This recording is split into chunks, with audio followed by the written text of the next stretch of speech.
Everybody, how's it going? Welcome back to Trekyards. I'm Captain Foley. I am Commander Cockings, and we are sequeling our own video from a couple of hours ago. Which is our short thoughts. Almost 2,000 of you have watched it. Now we're here in Trekyards fashion to go deep. So, shot by shot. Yes. Chronologically. Yes. Analyze. Look. Dance. So the question is, yes. A regular episode is what, 47 minutes or so? It takes us 2 hours to review that. So how long will it take to do a 2-minute trailer? That's right, probably 2 hours. Friday. We're gonna speculate and theorize and take a look at maybe Thursday. We'll see. Because you've got your wife ready to take over after the 12th hour mark. I'll have my dad come in. He'll take over that mark, and then we'll come in for the third shift. Oh, you didn't get the memo. That's just me. I'm just doing I'm 77-hour live stream. I'm here for 2 hours, then I'm out. So you're gonna be on your own, buddy. So 75 hours longer than you. Right. That sounds great. Thanks for breaking to me easy, Stuart. You heard it live, guys. Stuart's abandoned me for 77 hours. What a pal, eh? Right? You can't Well, buy friends this good, you know? I need to get the memos. All I get is memos about TPS reports, and I get like 3 of those within the space of 5 minutes. So, and a sticker mule, get a lot of those. And Dan23 says his birthday is tomorrow. Well, happy birthday, happy early birthday, Dan. And we'll wish our birthday tomorrow when we're live tomorrow, because we're doing daily live streams because we're crazy. But happy birthday in advance. Yes. Do you see Estonic views? Reply there. It's just feedback that they might want to know. No, but one above that. One above that. Oh, fine. Yeah. I am here to apologize and tell them I'm going to have to unsub because of the thumbnail in my feed. Because spoilers. Oh shit.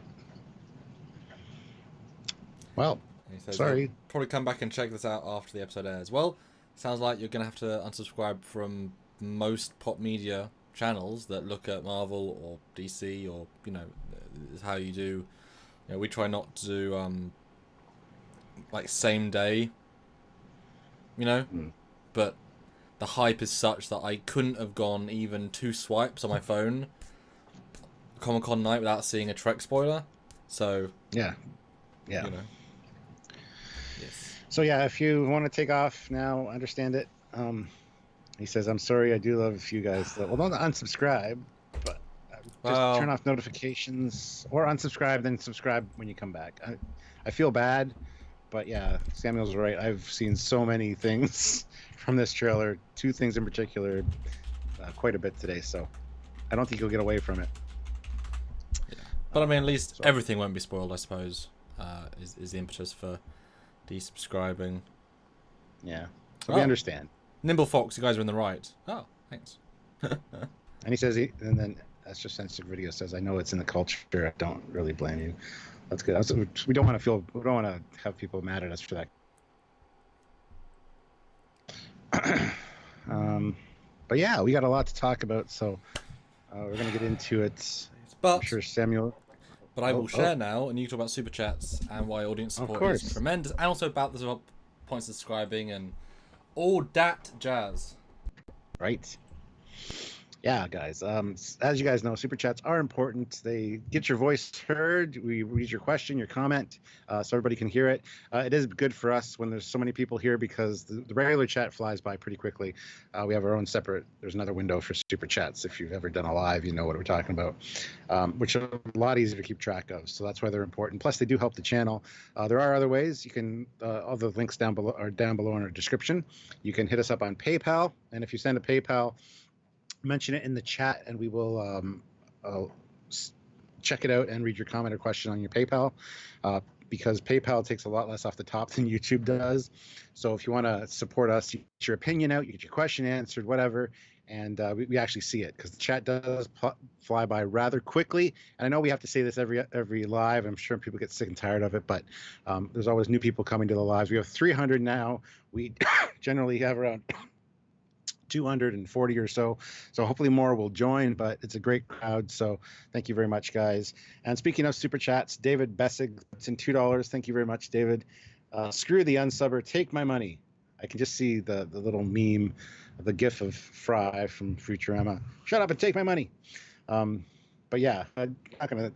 I don't blame him for unsubscribing for that reason. I didn't ever even considered it until it was pointed out to me. So, speaking of mad at, sorry, Captain Foley, for bugging you about the fat people in Starfleet chat. I didn't mean to argue and make you feel bad. Just thought provoke discussion. Oh, don't worry about it. I just think that things like that would be avoidable in the future without genetic manipulation, just with medications and stuff to kind of curb that kind of thing. That's all. So not a big deal. Don't worry. I wasn't mad at anybody.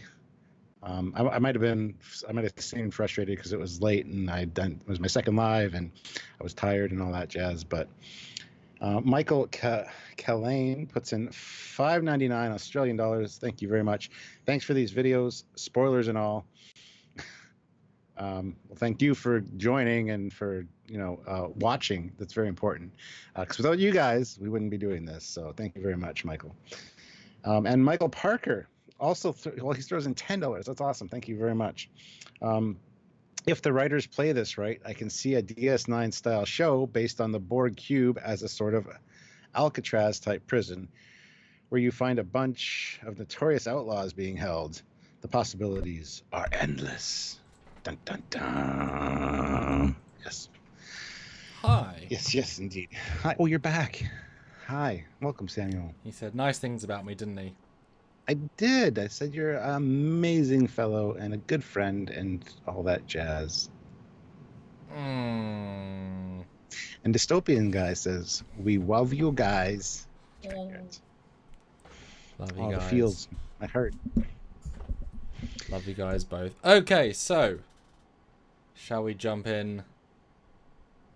Amphibious Fawns, yes you can. But we're going to talk about this trailer today. So, swap from thumbnail, boop, to premiere, boop. Yeah. We start. On a Vineyard. Yes. What a shot. Chateau Picard. Luckily only a couple of reuse images from the previous trailer. Yes. It's a nice vineyard, I guess. I know it's good. This is the second image is a real vineyard in wherever it is that they've already found where it is, and they say, oh, you can go visit the vineyard now. So, yay. Well, I think there's vineyards in California. There's even the Niagara region near us, like an hour away from us. So there's vineyards all over the place. But FlowX831 puts in $5. I think Picard is playing poker with Data in a holosuite environment. I bet 7 is going by Annika now. Probably, maybe both true. I think the Annika thing is definitely... Maybe she's Annika 7.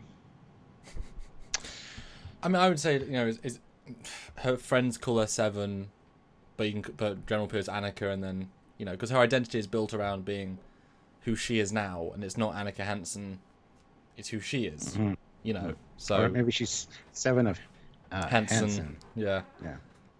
No. Even though the group Hansen only had 3 people in it. Anyway, Phil Thompson puts in £5. Thank you very much, Phil. Not trailer related, but I met Captain Janeway yesterday at her book signing. Picard show's looking great. Hoping maybe to see the Doctor, even if briefly. I would love to see Robert Picardo. That'd be awesome. And congrats on meeting Kate Mulgrew. That's awesome. Yeah. Yeah. She's a lovely lady. I've seen her a couple of times. Yeah. She's a true nice lady. And you missed no one special, I think, briefly. $2. Doesn't Jeri Ryan look better with age? Yes, she does. No, but that's fine. Just looks older with age, but not bad in any way. No, she still looks fine. Yeah. But sorry, Mr. Super Chat. Thing goes by quick. Although I think, Stuart, let's jump back a second, because again, we assume everyone watches all of our stuff, and people don't watch all of our stuff. So I'm going to jump back from premiere to the thumbnail. What is your overall general thoughts of this trailer for those that haven't watched the video yet and are here live and want to know? I was very pleasantly surprised. I saw a lot of things that were surprises, which is nice, and it really kind of instilled in me a sense that they're heading in the right direction with this. that a lot of things we had hoped they maybe would do. We've done a lot of speculation videos on this kind of thing. Kind of showed up, and sure, we didn't get as many ships as we might have liked because we do like ships, but still, it seems to be on track to be something very intriguing and something definitely worth talking about, because it's not the normal TNG mold. They didn't want to. They don't want to do a sequel to TNG, and that's pretty obvious. But it still feels tied into the Prime universe and canon with a few of the people that we saw and things like that. So I think it was great. I got chills when I watched it. Like I said, it was something to look forward to for sure. It's a funny one. The first rushed teaser for Discovery, because of the new Trek. Discovery Season 1 was a VFX teaser that didn't represent at all its final thing. It was slammed pretty much universally. Second trailer came out, and it shows the bad art design, and again panned by Trek fans, and we get Season 1. Season 2 trailer we thought was great. It was energetic, actiony, fun, showed a great side of it, and so we look at how the team is learning each year, a team as in the higher-ups. This trailer has gone for very strong, I wouldn't say nostalgia so much as, look, we want to use the universe. We've got two primaries, as in our show, as real people, and new characters, and new ships, and new tech. It's a great combination of new and old. Just showing those stills of Starfleet headquarters really adds something. But we'll get to those in a minute. Seeing a uniform, each of these things, they carefully crafted this trailer to appeal to a wide variety of people. Has action, has suspense, has dialogue, has all genders, all ethnicities, all old, new, young people. It actually is a very, very broad trailer.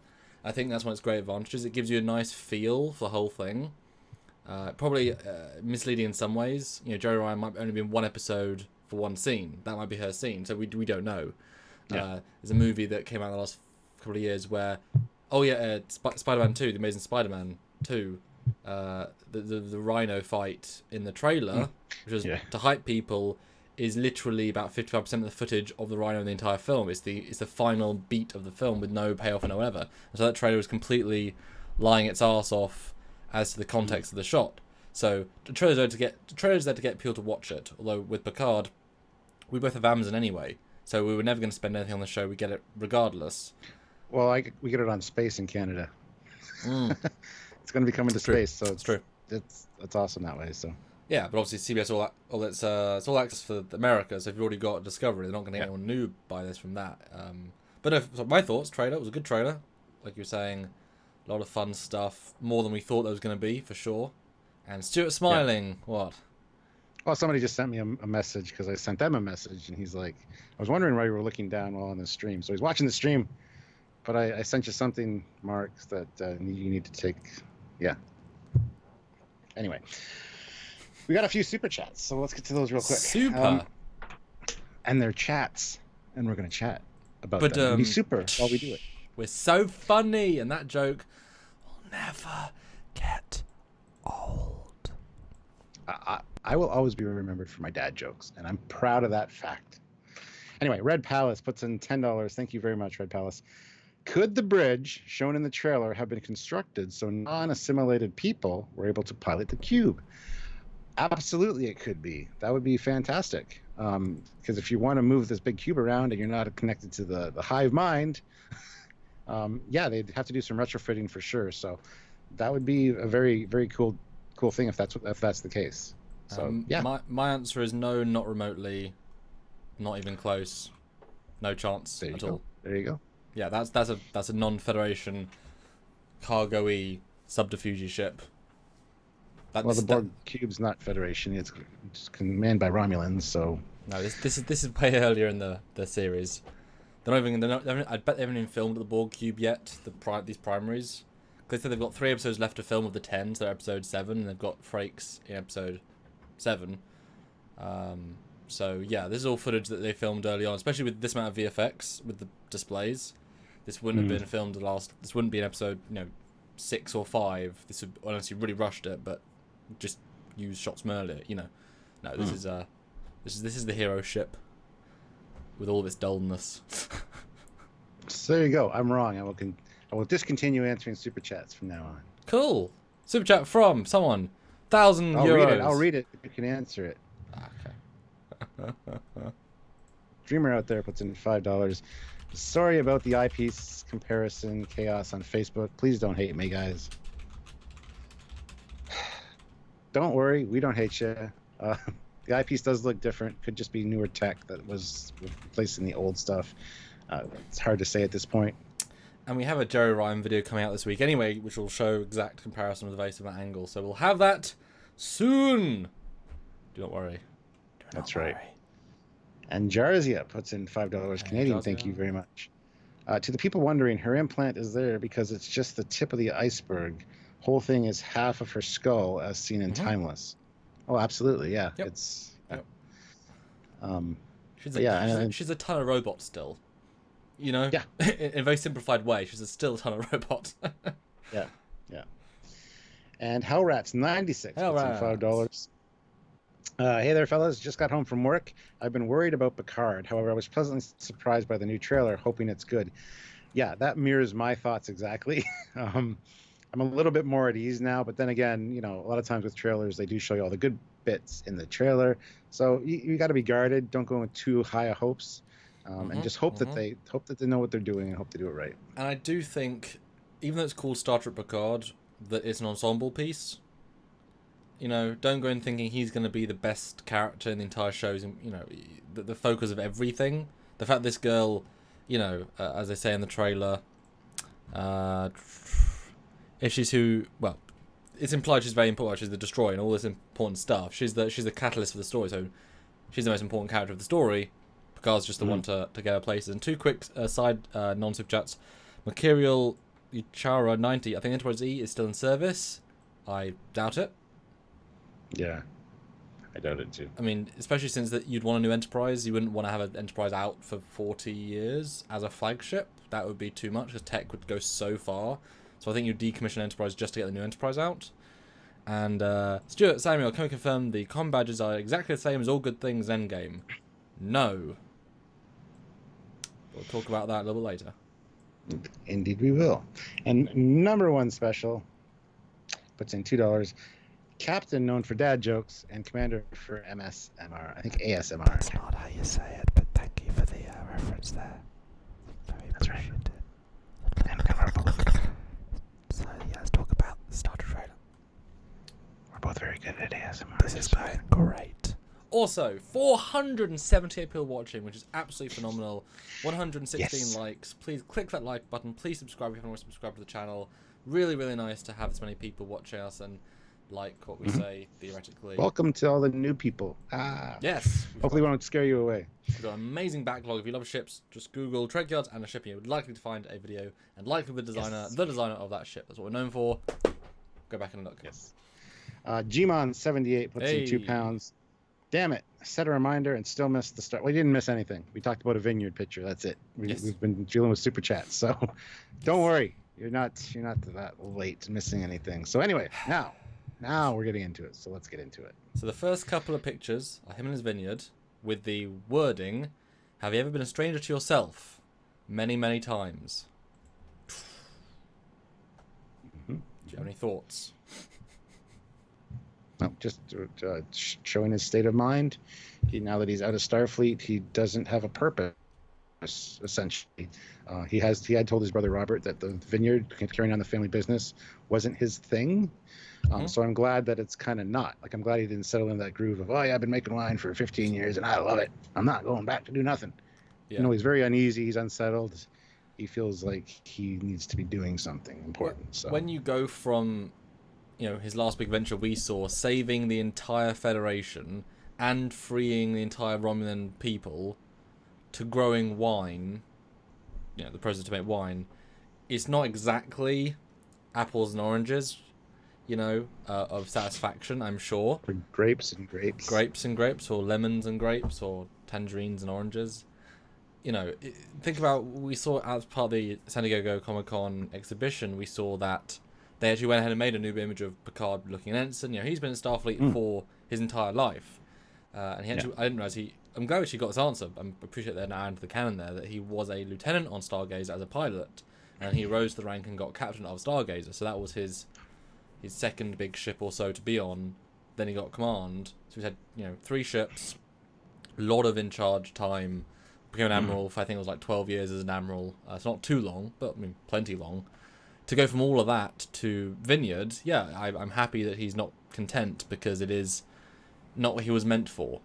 And you can argue that at a certain point you've done enough in your life to be content. But having met Patrick Stewart and seeing how he still wants to act, even at his own age, and wants to do things, he was not content as a man to just not act. He'll act as long as he possibly can. And so I see a lot of... I mean, obviously, you can be sure he wants to put parallels of his own life into it a little bit. Life experiences helped whatever. So I can see Patrick saying, well, as an older actor, you get less and less parts. That just happens. Yeah. So he gets to actually pull from that reality. Yeah, and Robert Hayes in the chat, he said, is Robert's wife still around? No, she and their son all died in the fire. Yeah. Because he names them all when he's looking through his photo album in Generations. Which, as a call-out, what an awful thing for the movie to do. I mean, didn't have to kill all of them. It was a completely unnecessary bit that isn't even then really mentioned in the other films. Yeah. It's like, guys, you murdered his entire family off screen in a fire. Seriously? Yeah. Well, Gareth Fairclough puts in £2. Thank you. Loud noises, he says. Sorry. Traver Umbarger puts in 99 cents. Thank you very much. Thank you. With no comment. And Tom Zeros48 puts in $5 Canadian, because Canadian currency is the only currency. Hi. Really surprised by trailer. Was expecting some kind of Gandhi Picard, which would have been interesting, but this is promising. Gandhi Picard, like wearing like almost nothing, having a stick, walking around with glasses, and being a pacifist. Yeah. That's just a weird visual image now that you said that. But yeah, it does look promising. It did really ramp up my. It's settled my uneasiness a little bit, is what I'll say. But as we know, trailers are also built to lie. Suicide Squad is another great example. They and Rogue One, they refilmed the entire ending. I mean, trailers are difficult. Well, I do think the Discovery Season 2 trailer is quite accurate. So, I mean, it's all variable. And two nonsense just want to just briefly mention. And they killed Kirk in Generations. Yes, they killed a lot of people in Generations. And there should be no reason why the E should not still be around unless it's been destroyed. I mean, there's every reason it shouldn't be around. From destroyed to decommission. The Enterprise E, sorry. Oh. Because Dystopian guy asked, who got Command Enterprise E? And as we know in the comic countdown, it was Data, but given we've now seen this weird Data side, main plot, you know what I mean? I don't think we could even say what it, we'll find out, I'm sure. Yes. But, And Jarzia puts in another $5 Canadian. Thank you. Speaking of Generations, if Picard could go back to anywhere he wanted, why not just go back to before Worf's promotion and stop Soren and the fire? I thought the exact same thing. And that's a question that you'd have to ask the scriptwriters. And the answer would probably be character development. Deal with some losses. And I think he would consider that cheating. You need to go back to when you need to go back, even though a lot of people died, and he did go back and fix that. So it's hard to say. My classic response to that is All Good Things got all the smarts. Generations got very little smarts because they're writing at the same time, and All Good Things is exceptional, and Generations is not. And Jason says, I thought it was only Robert and Renee that died, and the wife became a widow. No, if you watch it, he names them all, and yeah. Yeah, it's dramatic. It was meant to be all-encompassing horrible, And also, it's only 20 years old. The OG 1701 was 40 years before it was decommissioned. Well, no, the E would be... Because there's a big leap between Insurrection and Nemesis, like 7 years. Yeah. Plus, so it would have been about 35 years, and the 1701 wasn't the flagship at the time. So there's a slightly different, legacy when it comes to flagships and not... Because you want the new flagship. If you have a flagship that's 50 years old, it's not the... Yeah. It doesn't say much about your Yeah, your ship's strength if the flagship's yeah, not as good as the stuff on the front lines. It's got to yeah. keep the flagship back because it might get blown up. Or I mean, Yeah. or at the very least, I would have the F coming out in 2400. Mark the coming of the new century with a new Enterprise. But Yeah. And Robert Hayes, I don't know why the novels would say she's still alive. Maybe. I mean, the novels say a lot of things. The novels say, Kirk's back alive. The novels say that Vidra and the Borg are connected. The novels say, the novels say anything. The novels like every variation in between. There are novels that say Spock's got like it's everything. Yeah. And I distinctly remember him saying all three names and that they perished in a fire. So. No, obviously. Yeah. And Herbal Essences puts in 2 pounds. I really want a Guinan appearance. Yeah. Well, one thing that we'll mention now is that Stuart did say in a side interview that they've got multiple seasons of ideas. Yes. They've got more people this season than we've known. Won't say any more than that. And they've got ideas for more. But they know that every time they bring in an existing actor from any of the shows, they can print money. Just print it. Your viewership's going to go up 50%. You can go take 1 million more views just for the Tuvok episode or the Janeway episode or the, you know what I mean? So it's a cash cow if they really want to go that way. And Jeff Jacobs has arrived. Puts in $5. Hey Jeff, sorry I'm late. Here's for 100 and 150. I will go again at 200. Hashtag Picard like spike. Hashtag make Jeff pay. Everybody, 500 of you watching right now. Everybody hit like and make sure you're subscribed to the channel. Let's get those likes up. Let's make Jeff pay because he enjoys paying, I guess. Lizzie Smith puts in £1.99. Thank you very much, Lizzie. The HMS Victory is the flagship of the Royal Navy.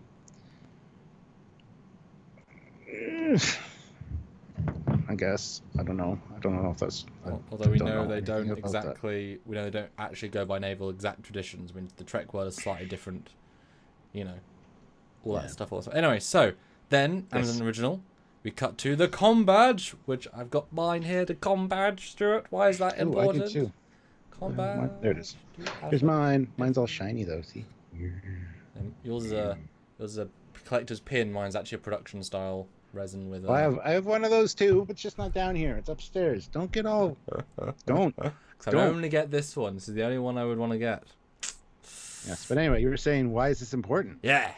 It's important because it's actual Prime Trek and it's being shown on screen. And not only that, not only does he just show it, but he wears it for a little bit. Probably only a few minutes, of course, but no. Maybe it's still you can tap it and talk to his past. Well, actually, if you want to jump right to this shot, now I'm looking at it. It cuts between him walking with his dog, then looking up. This is a combadge, and I would guarantee these have a lifespan of at least 50 years, 100 years. Power, it would still be working. The extrapolation being in the first shot. This last one he had as production as part of his job. He retired under this combadge, and so this is just his one. Like, I know some servicemen keep their revolver just in case. It's just a piece of your past. And so maybe this is him looking up. Maybe he's actually just trying to communicate with someone, because this can do if it's Earth. I mean, this could contact anyone on Earth. Possibly. Yeah, maybe he wants to call up an old friend or something. Wouldn't that be kind of a nice little cut to... He puts it on, sees anyone listening, he's still working. Because this is Starfleet tech, not Federation tech, in the sense that civilians won't have these. So this is still advanced in terms of... Civilians still need, communication consoles. I'm sure a civilian could probably get a combadge, but it's not like every civilian would have a combadge, would they? Because it's a Starfleet emblem, so it's different. Yeah. Solvi Saxid. I think sorry. Anyway, thank you for the super chat. Thanks, hey, I am from Bergen, Norway. Is there anything that's the Star Trek franchise learned from there? Is there anything the Star Trek franchise learned from just as Stargate SG-1, where the series is built around characters? Yeah, I think this one will be more character-based. I think so too. Be Picard-based, and the fact that in the panel each cast member of the new cast, who are all on the bridge, and this is the new crew, They all have dark pasts, something to hide, some secrets. That's a very, very key part of who they are. And I would assume that each person's backstory isn't just cuz. Each backstory is very specific to a plot line. So yeah, I think it'll be very character focused. I don't think they could have known what Garrick's plan, like who Garrick was at the start of DS9, or where Bashir was going to go, but this is not built as it'll last forever. This is built as a 3 to 4 to, I think it's a 6-year possible. I think they said that was a max, didn't they? Like, we've gone off story. It was more than 3, they originally said. I don't remember. Patrick said. So there's potential for it to be a certain amount, but not like forever. So yeah. Yeah. And DG puts in $5. Thank you very much. From the script for Generations Picard, the message I received, my brother and his son, my nephew, burnt it. Okay. Maybe I was wrong. I do remember that they all did. I could be wrong, but if it's in the script, and somebody went back and rewatched it too, and said he just mentioned the 2 of them. So maybe I am wrong. I apologize. But I just assumed they were all killed, but maybe she did survive. Joseph Petrick puts in €2. Thank you very much, Joseph. Hit the like, make others pay. I'm out of money. 527 of you here now. So yes, everybody please hit like and make sure you are subscribed to the channel because we got lots of cool stuff coming up. So Sean O'Toole says there's nothing wrong with E still being active. Didn't say there was, but they're gonna do a new Enterprise or a new ship. Yeah. Because they want to make new ships, they want to sell new toys, they want to have their own design. If they have the E, it'll have to look like the E, which they're not going to want to do because then they'll have to refit it heavily to their own E. Yeah. It's not worth their thing. They'll do something new. Yeah, and I don't think we're going to see the E necessarily. I think what happens when he goes to Starfleet headquarters to talk to the Admiral and gets his visitor's badge, he might be walking through a hallway and past the line of the ships and stop and look maybe at a picture of the new Enterprise or even his Enterprise E as a and then it'll change or not change, but you'll see his reflection, and then next thing will be in the Admiral's office. That would be a nice little touch. Or like a really fun. Take a page out of Discovery's book, as you say, he walks up to the Hall of Ships, he sees the Enterprise E, and then next to the thing's a holographic thing that says the Enterprise F will be launched next year, and that's a tease for season 2. The Enterprise comes in. Who's captain? Well, we'll find out. I think we're not going to see an Enterprise. I think that they're going to stray from that. I think that's a good shout. This is clearly an off the book sort of thing. I would be surprised if we're going to see any ships except Riker's ship. I think that's the bang for your buck you need, which is basically just having Pike in it, because Pike, you got Spock and number 1. You bring in Riker's ship, you get Riker, and I mean, if they want to be very much like the books, you can bring in Tuvok as well. I mean, that's an easy win. Have 3 known characters, all have, again, Troy, Riker, and Tuvok have very distinct character abilities, so they could be useful in many, many missions.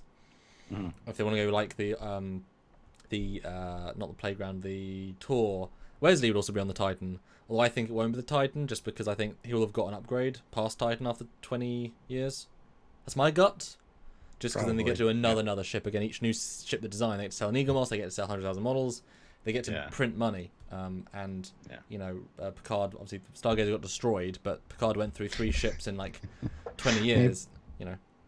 Maybe Riker's an admiral now, and Titan got destroyed, so because he's an admiral, he can pull some strings. Got the Enterprise E upgraded with a 3rd nacelle.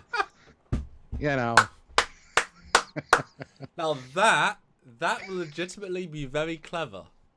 They won't do that, but that'd be awesome. I know that's dumb as shit, but I love that so much, actually, because that would be an excuse to redesign it as well slightly.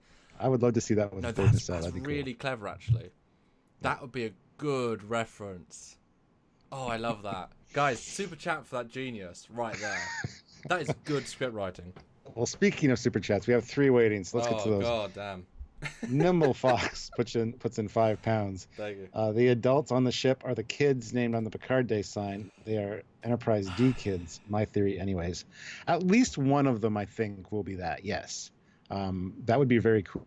That was on the Enterprise D, along for these missions, but as a kid, and remembering, this legendary Captain Picard, and now getting a chance to work with him. I think that'd be very cool if they did that properly. Well, they mentioned in the panel, one of them's a Romulan, so he wasn't on the ship. The man gave a very distinct side thing, but the lady, who is seen with a gun earlier on, she says, I've got a non-direct link to Picard's past. And then Patrick was quick to say and joke to her, "Don't worry, we were never together or anything like that." And she was like, "Geez, I wasn't going there with it." Yeah. So I wouldn't mind them. Either maybe she's like an ensign on the E. I think she's too old to be the kid. I mean, the girl could be. She said she's a scientist. She's not. She's a specific sort of scientist, like Researcher. a surveyor. Thank you. A researcher. That's a little bit contrived to have it be from the, one of your ex crew. But I like maybe having one be on the D, seeing it from a different perspective, and maybe, I was there when you were assimilated. The memories. Don't know. Yeah. Jeff Jacobs puts in another $3. Yeah, Boom, Jacobs. 200, just like that. Again at 250. Hashtag make Jeff pay. 577 of you now. The number is climbing. So everybody, hit like. Yeah. If you're new, hit like and hit subscribe. You don't want to miss out on any of the coolness or geekiness, whatever. Good tea, nice house. It's been a while since we've seen you, but welcome back. $5 Canadian. Thank you. Hey guys, long time no chat. I'm super excited about the trailers. Yes. Have fun in Vegas, and congrats on 50K subscribers. Well, thank you very much. We'll have fun for all of you in Vegas, and if you're there, please say hi. Yes. Yeah, and hopefully we get another 50,000 before too long. But thank you very much. Yeah, and do obviously come and say hi at Vegas. We're excited to see any of you. Literally, if you see us at any point, except in the urinal, come and say hi. That, or if you see our trousers in the stall, don't actively say hi when we're doing something else in the stall. Don't do that. Yeah, no. Colin Swayze puts in $10. Since they've already pulled a character from Voyager and TNG, do you think they will bring in a face from DS9? And if so, who would you like to see first? I think it's not outside the realm of possibility that they would do just that. It'll be Worf. Ha! Screw with you guys. He was in DS9. No, I think somebody like Bashir would be awesome. Bashir, even Garrick. Garrick would be cool. It's hard. I would like to see a lot of them, and there's different ways they could introduce them for sure, and have them be really important in the context of the story. So, well, like I said, I think we're going to see. My gut says Geordie this year. In some way, Worf I think would be a next year, because again you want to save. Imagine the season 2 trailer. Season 1 went really well. Now the Klingons are involved in this war, and who do we see? We have Martok, we have Worf. There you go, season 2. So they can't use everyone. I think they're going to be very clever. They're already using more than we expected, as we said. So yeah, I can again if they get so much money and success, because each of these actors coming in, what they were paid for in Nemesis was the last Star Trek paycheck. Besides Brent besides Brent, Marina, and Jonathan Frakes for Enterprise, is a movie paycheck, and so they've got to be offered something relatively similar for this TV show, and that's they can only afford so much.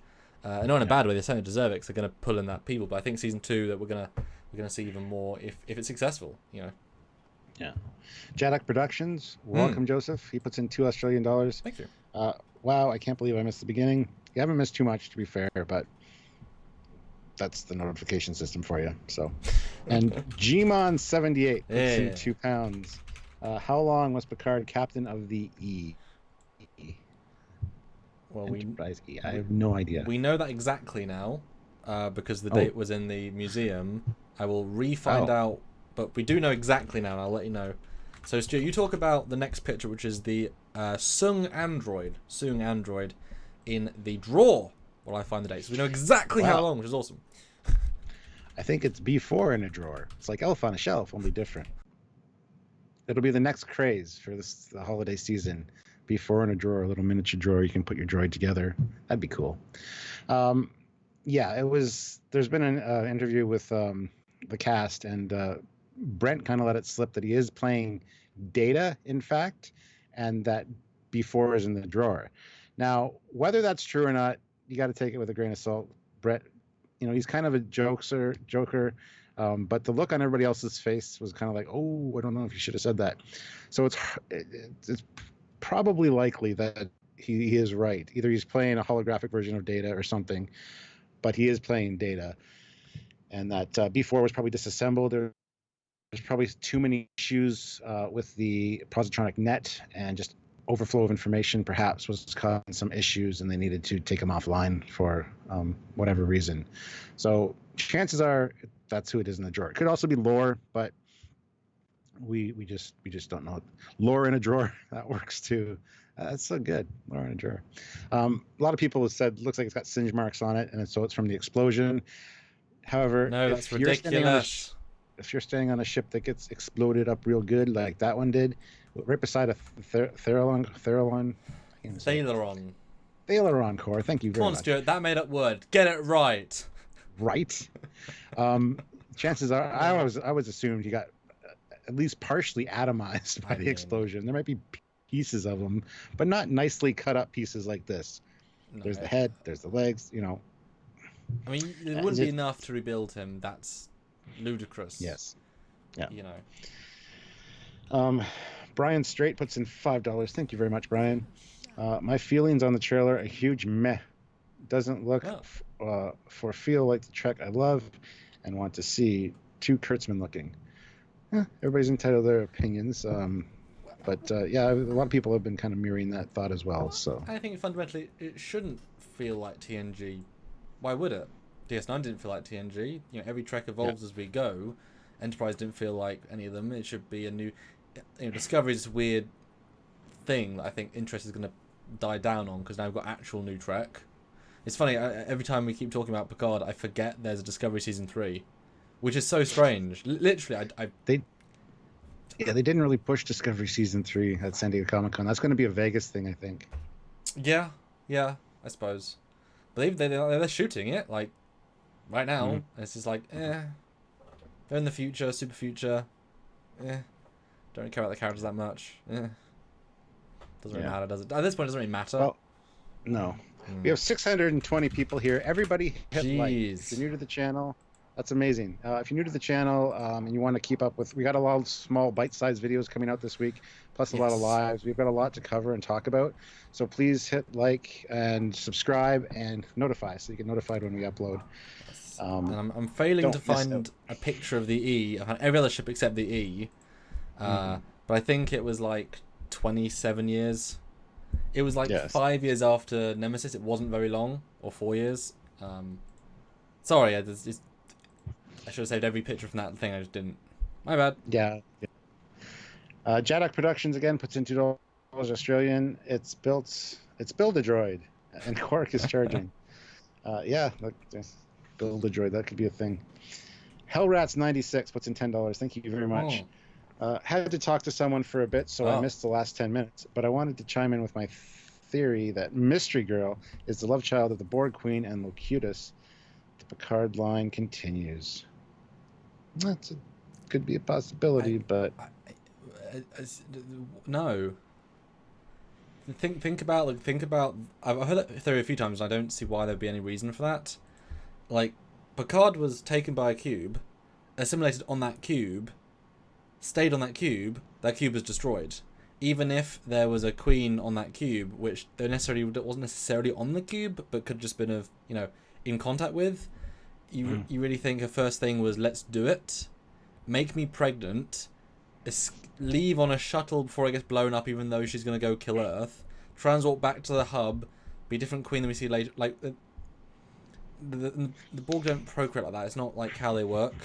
Like, it'd be easier for the Borg Queen to just clone Picard. They have his entire cellular file because they assimilated him. They know everything about his DNA. I mean, you know what I mean? They also assimilate all his memories. I mean, maybe it's a love child between him and Shinzon, you know? Like double Picard. Yeah. No, I just see zero reason for that. Sorry, it's just an outlandish one that's more it's very fanboy. Everybody's entitled to their theories, and it could be true, so you can't really knock it. But I need to hear something that would back that up. Why they would think that? Because also she wasn't a human. She looks very human, and she was in the prison, so it's just yeah. Well, we got a lot of super chats. We're gonna get to those. Okay. Lizzie Smith puts in £1.99. Doesn't Theralon radiation only affect biomatter? Yes, but if you're standing beside a core on a ship that explodes, you're still gonna get atomized. I understand it's not organic material. I get that, but. Well, yeah. I mean, I use that still in a video coming out tomorrow, and the still is a massive explosion. The Thalaron is not what you see explode. Yeah. The Thalaron, here's the Thalaron. The Thalaron makes the core overload. The core overloads, makes the ship overload. The ship overloads, the ship explodes. The ship is gone. So he is an in antimatter explosion. Yes, he is in the center of a complete ship destruction, and as I made the joke in our video, Data is not made out of the Discovery Prize's Pike special security door material, which can survive a point-blank explosion. A sword can stab, you know. Yeah. And Martin Devon says Picard is not gay, Stuart. I'm well aware of that. That's what we call in the business a joke. That's what it's called in the industry. And I think 'cause it wasn't a dad joke, it was just a joke. They didn't quite understand. It was a higher end human. No, don't know. Anyway, Furious Fawns puts in $20. Thank you very much. Crazy man. Contributed to the Indiegogo for the Mission America 2 trip. Spent more than on my Diamond Select AGT Enterprise D model. LOL. Had to set the state as New York because no option for APO. Contact me before shipping. Want to see Worf and O'Brien. So thank you. Thank you for donating, and get in touch with us via trekyards@hotmail.com to get that sorted out. Yes. Jeff Jacobs puts in $251. Yes, $251 already.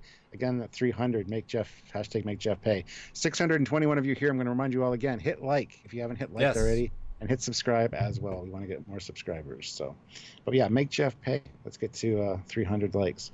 Red Palace puts in $5. This community rocks. Well, thank you very much. You rock because you're part of the community, and you just said the community rocks. Two-side comments.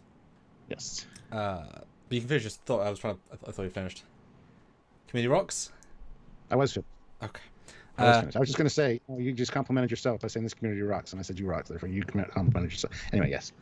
Certus, maybe the story is that they try to use lore to put Data back, but it backfires for the episodes, so they have to shut Data down again. Well, that was my thought, that if it was lore, he's a more advanced android than B4, so it's more likely, but then it's been 20 years, this is Picard much in the 20 years had passed, so they would have tried that years ago. And Daryl Gross, Foley and his sidekick. Okay, thanks for that. Please understand, Enterprise D is not fully 100% destroyed. The source section is still in existence, still crash landed on the planet. Yes. If it was me, I would salvage and repair. I think we don't forget that, and I think we understand that. And also, it wouldn't still be on the planet. They would have taken it out or destroyed it, because you wouldn't leave it on a planet with pre-warp. If they found it would change the entire course of their evolution. So you remember the ship would not be left there. That's right. And Jarzia puts in $5 Canadian. I'm now certain it's Laura's body. The Sins mark is almost exactly where Data shot Laura in Descent Part 2. See he was shot, and who the hell knows what happened in between. I mean, I would assume that they would give that body to Federation Research to analyze and dissect. It's been 20 years. I mean, side question to it, but if you were Starfleet, and maybe some bit dodgy Starfleet, would you think to turn Lore back on to try and fix him? Would that be part of your... Is it worth the risk to bring Lore back to maybe understand what Data is more? What do you think? To bring Lore back, no, but use Lore's more advanced circuitry to get Data's consciousness transferred onto. But I mean, between Descent and Nemesis, between Data's death, would you try and repair the Lore shot mark to bring him back? Probably not worth the risk at that point, no. Although, to be fair, did they actually say in the episode they took Lore's body from the Descent planet? Because that was in the Delta, that was in a different quadrant, and it would have been on the Enterprise D for however long. Did they ever say that? Well, no, you got to think, too, that Hugh was in that episode, correct? Yes. Hugh is in this cast, too. So is it because, is there a correlation there? Did the body of Lore stay there, and now they got it because of Hugh? Anyway, that could be interesting. Hugh brought Lore back and said, maybe that'd be interesting. It looks like he's in storage, but he could just have been there for a couple of years, or just a little while. Like that's why Picard's looking at it now, because Picard, we got notification that you gotta come see something. Your package finally arrived. UPS finally delivered your package. Yeah. That'd be interesting.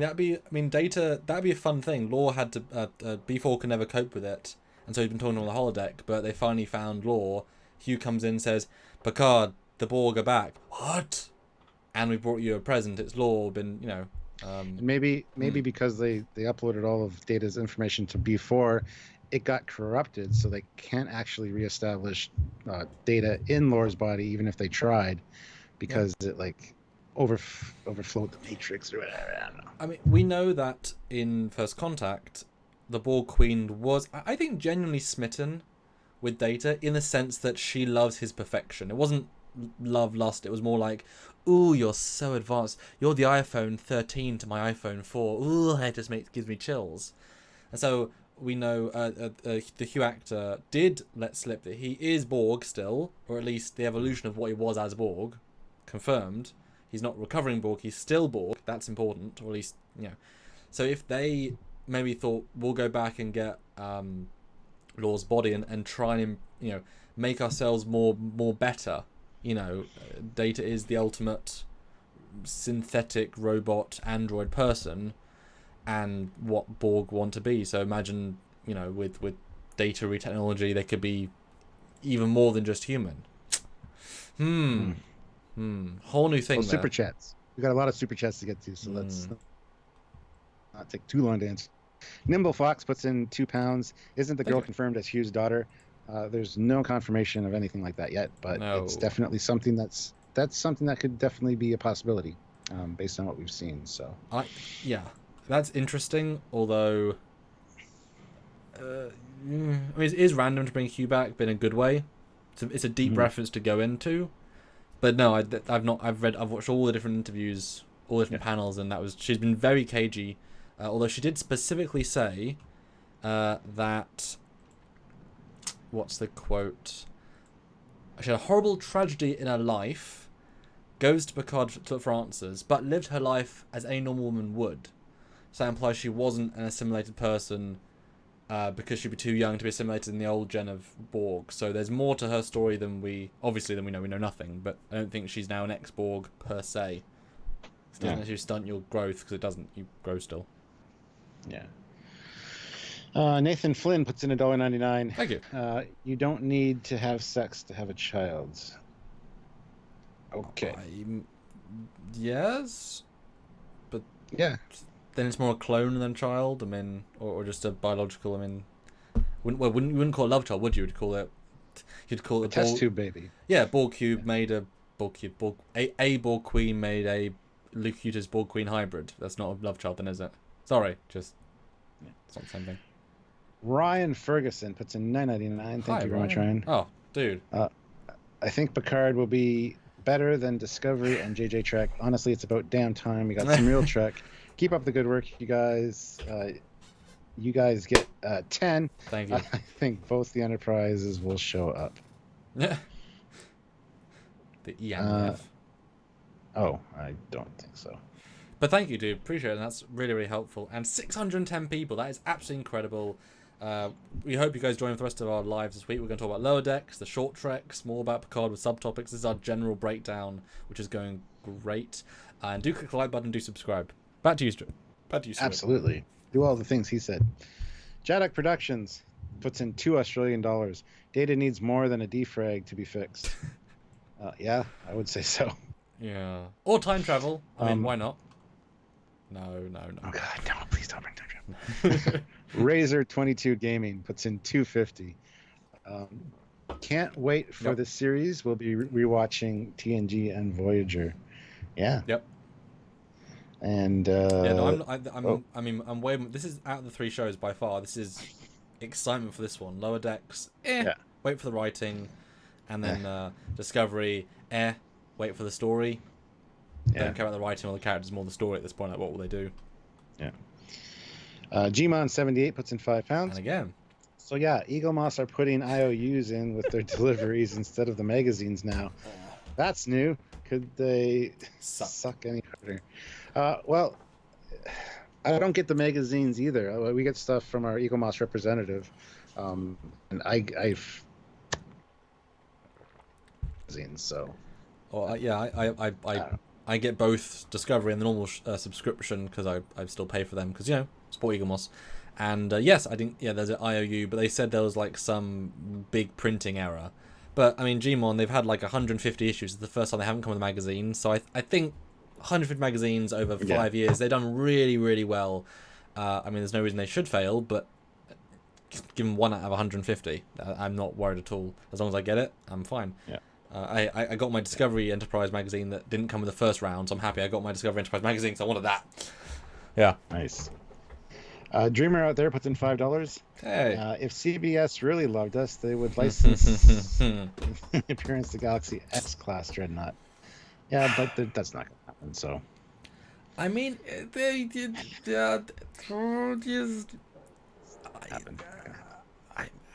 Well, especially though, if the Borg are back to being a threat, that cannon, you can imagine being a very Borg killing weapon.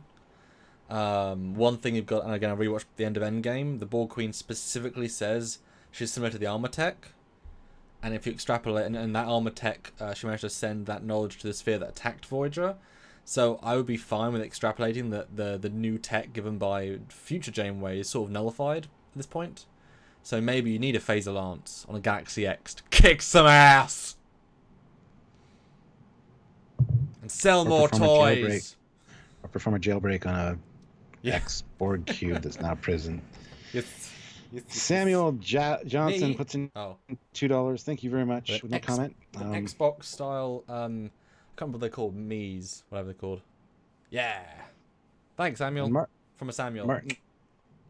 Martin Devons puts in £5. If it's lore, would it be murder to erase him for data regarding Measure of a Man? Not if he's dead, because he got shot and essentially was offline. So, I think you'd have to argue, for sanity's sake, his body was dead, but his brain was still working. In terms of you could boot it up, but if you said after 20 years his data was corrupted. If it's that would be an easy way to get around that. So I think they underused lore, but I think they knew it was risky. So to just say it's lore's body, but the mind has been long since gone. I would be fine with. Sad, but I think we got enough of lore. Yeah, I agree. Yeah. Gmon78 puts in £5. Picard show ends with the launch of the new Enterprise, possibly even with Picard in command. Thoughts? If it goes with like 3 or 4 seasons, and the Enterprise launches the end of that, he won't be captain though. No. But if anything, he'll be like shaking the hand of the captain and whatever. That's a possibility, or he just dies and it's launched in memory of him or something. Yeah, there's Who knows? Picard is. I mean, Patrick specifically said, "I fought tooth and nail to get no uniforms in the show." Except now he's being a flashback. Patrick has no interest in being a regular captain officer again. He's retired, as in the character. He's not going to be a captain of anything formally. This in the trailer they say, be the captain we know you were, as they say on the lines as well. So he's going to be, hey, you have more experience than all of us. Be our captain, please. That's going to be his role. He's going to be the expert. He's going to be whatever. But no, he's not going to be in command of an Enterprise, certainly. And besides, if he's been off the grid for 4 or 5 years, tech does move so quick that I mean, look at Admiral Kirk. He didn't know how the Enterprise worked after only a couple of years. But I would, it'd be somewhat nice synergy to have him be there and do a very similar generation scene to launch the new Enterprise. I think that would be lovely and a nice little. But again, you have to make it like a little bit less pathetic as well. Even though he's much older than Shatner was while doing it. But I think Enterprise would be a season 2 launch. I think that would be a big thing there. Yeah. Jarzia puts in $5 Canadian. Thank you. All of these she's X's daughter theories give me a headache. There's no reason to think she's related to anyone we know. And you're absolutely right. But until we get confirmation of anything, there's going to be theories flying left and right. She's going to be everybody's daughter. Well, let me jump to that moment then. Obviously, we're going to keep going back in Super Chats. We've got to talk about it as we go as well. Picard does say, specifically, on his few lines, is, I've encountered a woman. She came to me for help. If she is who I think she is, she's in serious danger. So there is knowledge of who she is. And now, having watched her many times, I don't think she's just an ex-Borg in that context. She's someone special. I mean, if you had her be a daughter to somebody, then have that person then be assimilated and unassimilated and then be a prisoner is interesting. But yeah, I mean, it doesn't need to be. I don't need everyone connected. I'm fine with, no one. Like, Exactly. I don't need Rey to be a Skywalker. It would be nice because that's a bit more of a connected universe. But just have Crusher in the show. You don't need to have this be Crusher and Thingy's daughter. Just new characters are fine as long as you show old characters too. Yeah. Nimble Fox puts in £2. Thank you very much. Thank you. They need to go to a data recovery service. Dad jokes aplenty here on Trekyards, even from the super chats. Data recovery service. Hellrats96 puts in $5. I wonder if Picard will take his doggo with him on his new adventures. Pooch in space. I don't think so. I wouldn't risk the life of my dog to do something dangerous, which is exactly what it looks like he's going to do. And and he was actually asked that in one of the interviews, and Patrick said no, he was not in space, but he wants to bring him in space in the future if the dog will actually be happy with it. It's a very different thing to film on sets versus just in the Vineyard. But I'm happy. You know, Patrick's got a dog because he loves dogs. Yeah. Nothing to do with the character. But he doesn't. You know, the dog is nice to say what he's done in his past life of the Vineyard. He's moving forward. Doesn't need the dog. True. It's fine. Lizzie Smith puts in £1.99. Nothing smart to say, but great stream, guys. Thank you, Lizzie. That was a smart thing to say. See? You smart, and you're making Trekyards go. And that was smart for me to say. Yeah! Colin Swayze puts in $2. Any guesses on the dog's name? Well, his real name is De Niro, so... yeah. Well, no, you can zoom in on the well, it says number 1. That doesn't mean that's his name, though. Well, I mean, it's on the name tag of the thing. Yeah, but Scooby-Doo has an S on his tag. Doesn't mean his name is S. He could have a name. Scooby. He could have a name like whatever, but he's just referred to as number 1. It's not his name necessarily. Anyway. Yeah, sure. Chris Fields puts in $20. Oh. Thank you very much, Chris. I tried to post on Trekyards Facebook earlier, but I don't think it went through. Is this looking too dystopian modern Trek and not enough Roddenberry hope and positive future that makes Star Trek unique in sci-fi? That's a great question. It is.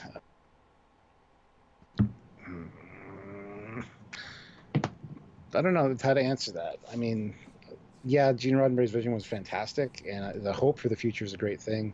But, you know, DS9 got dark, TNG got dark after Roddenberry kind of was taken out of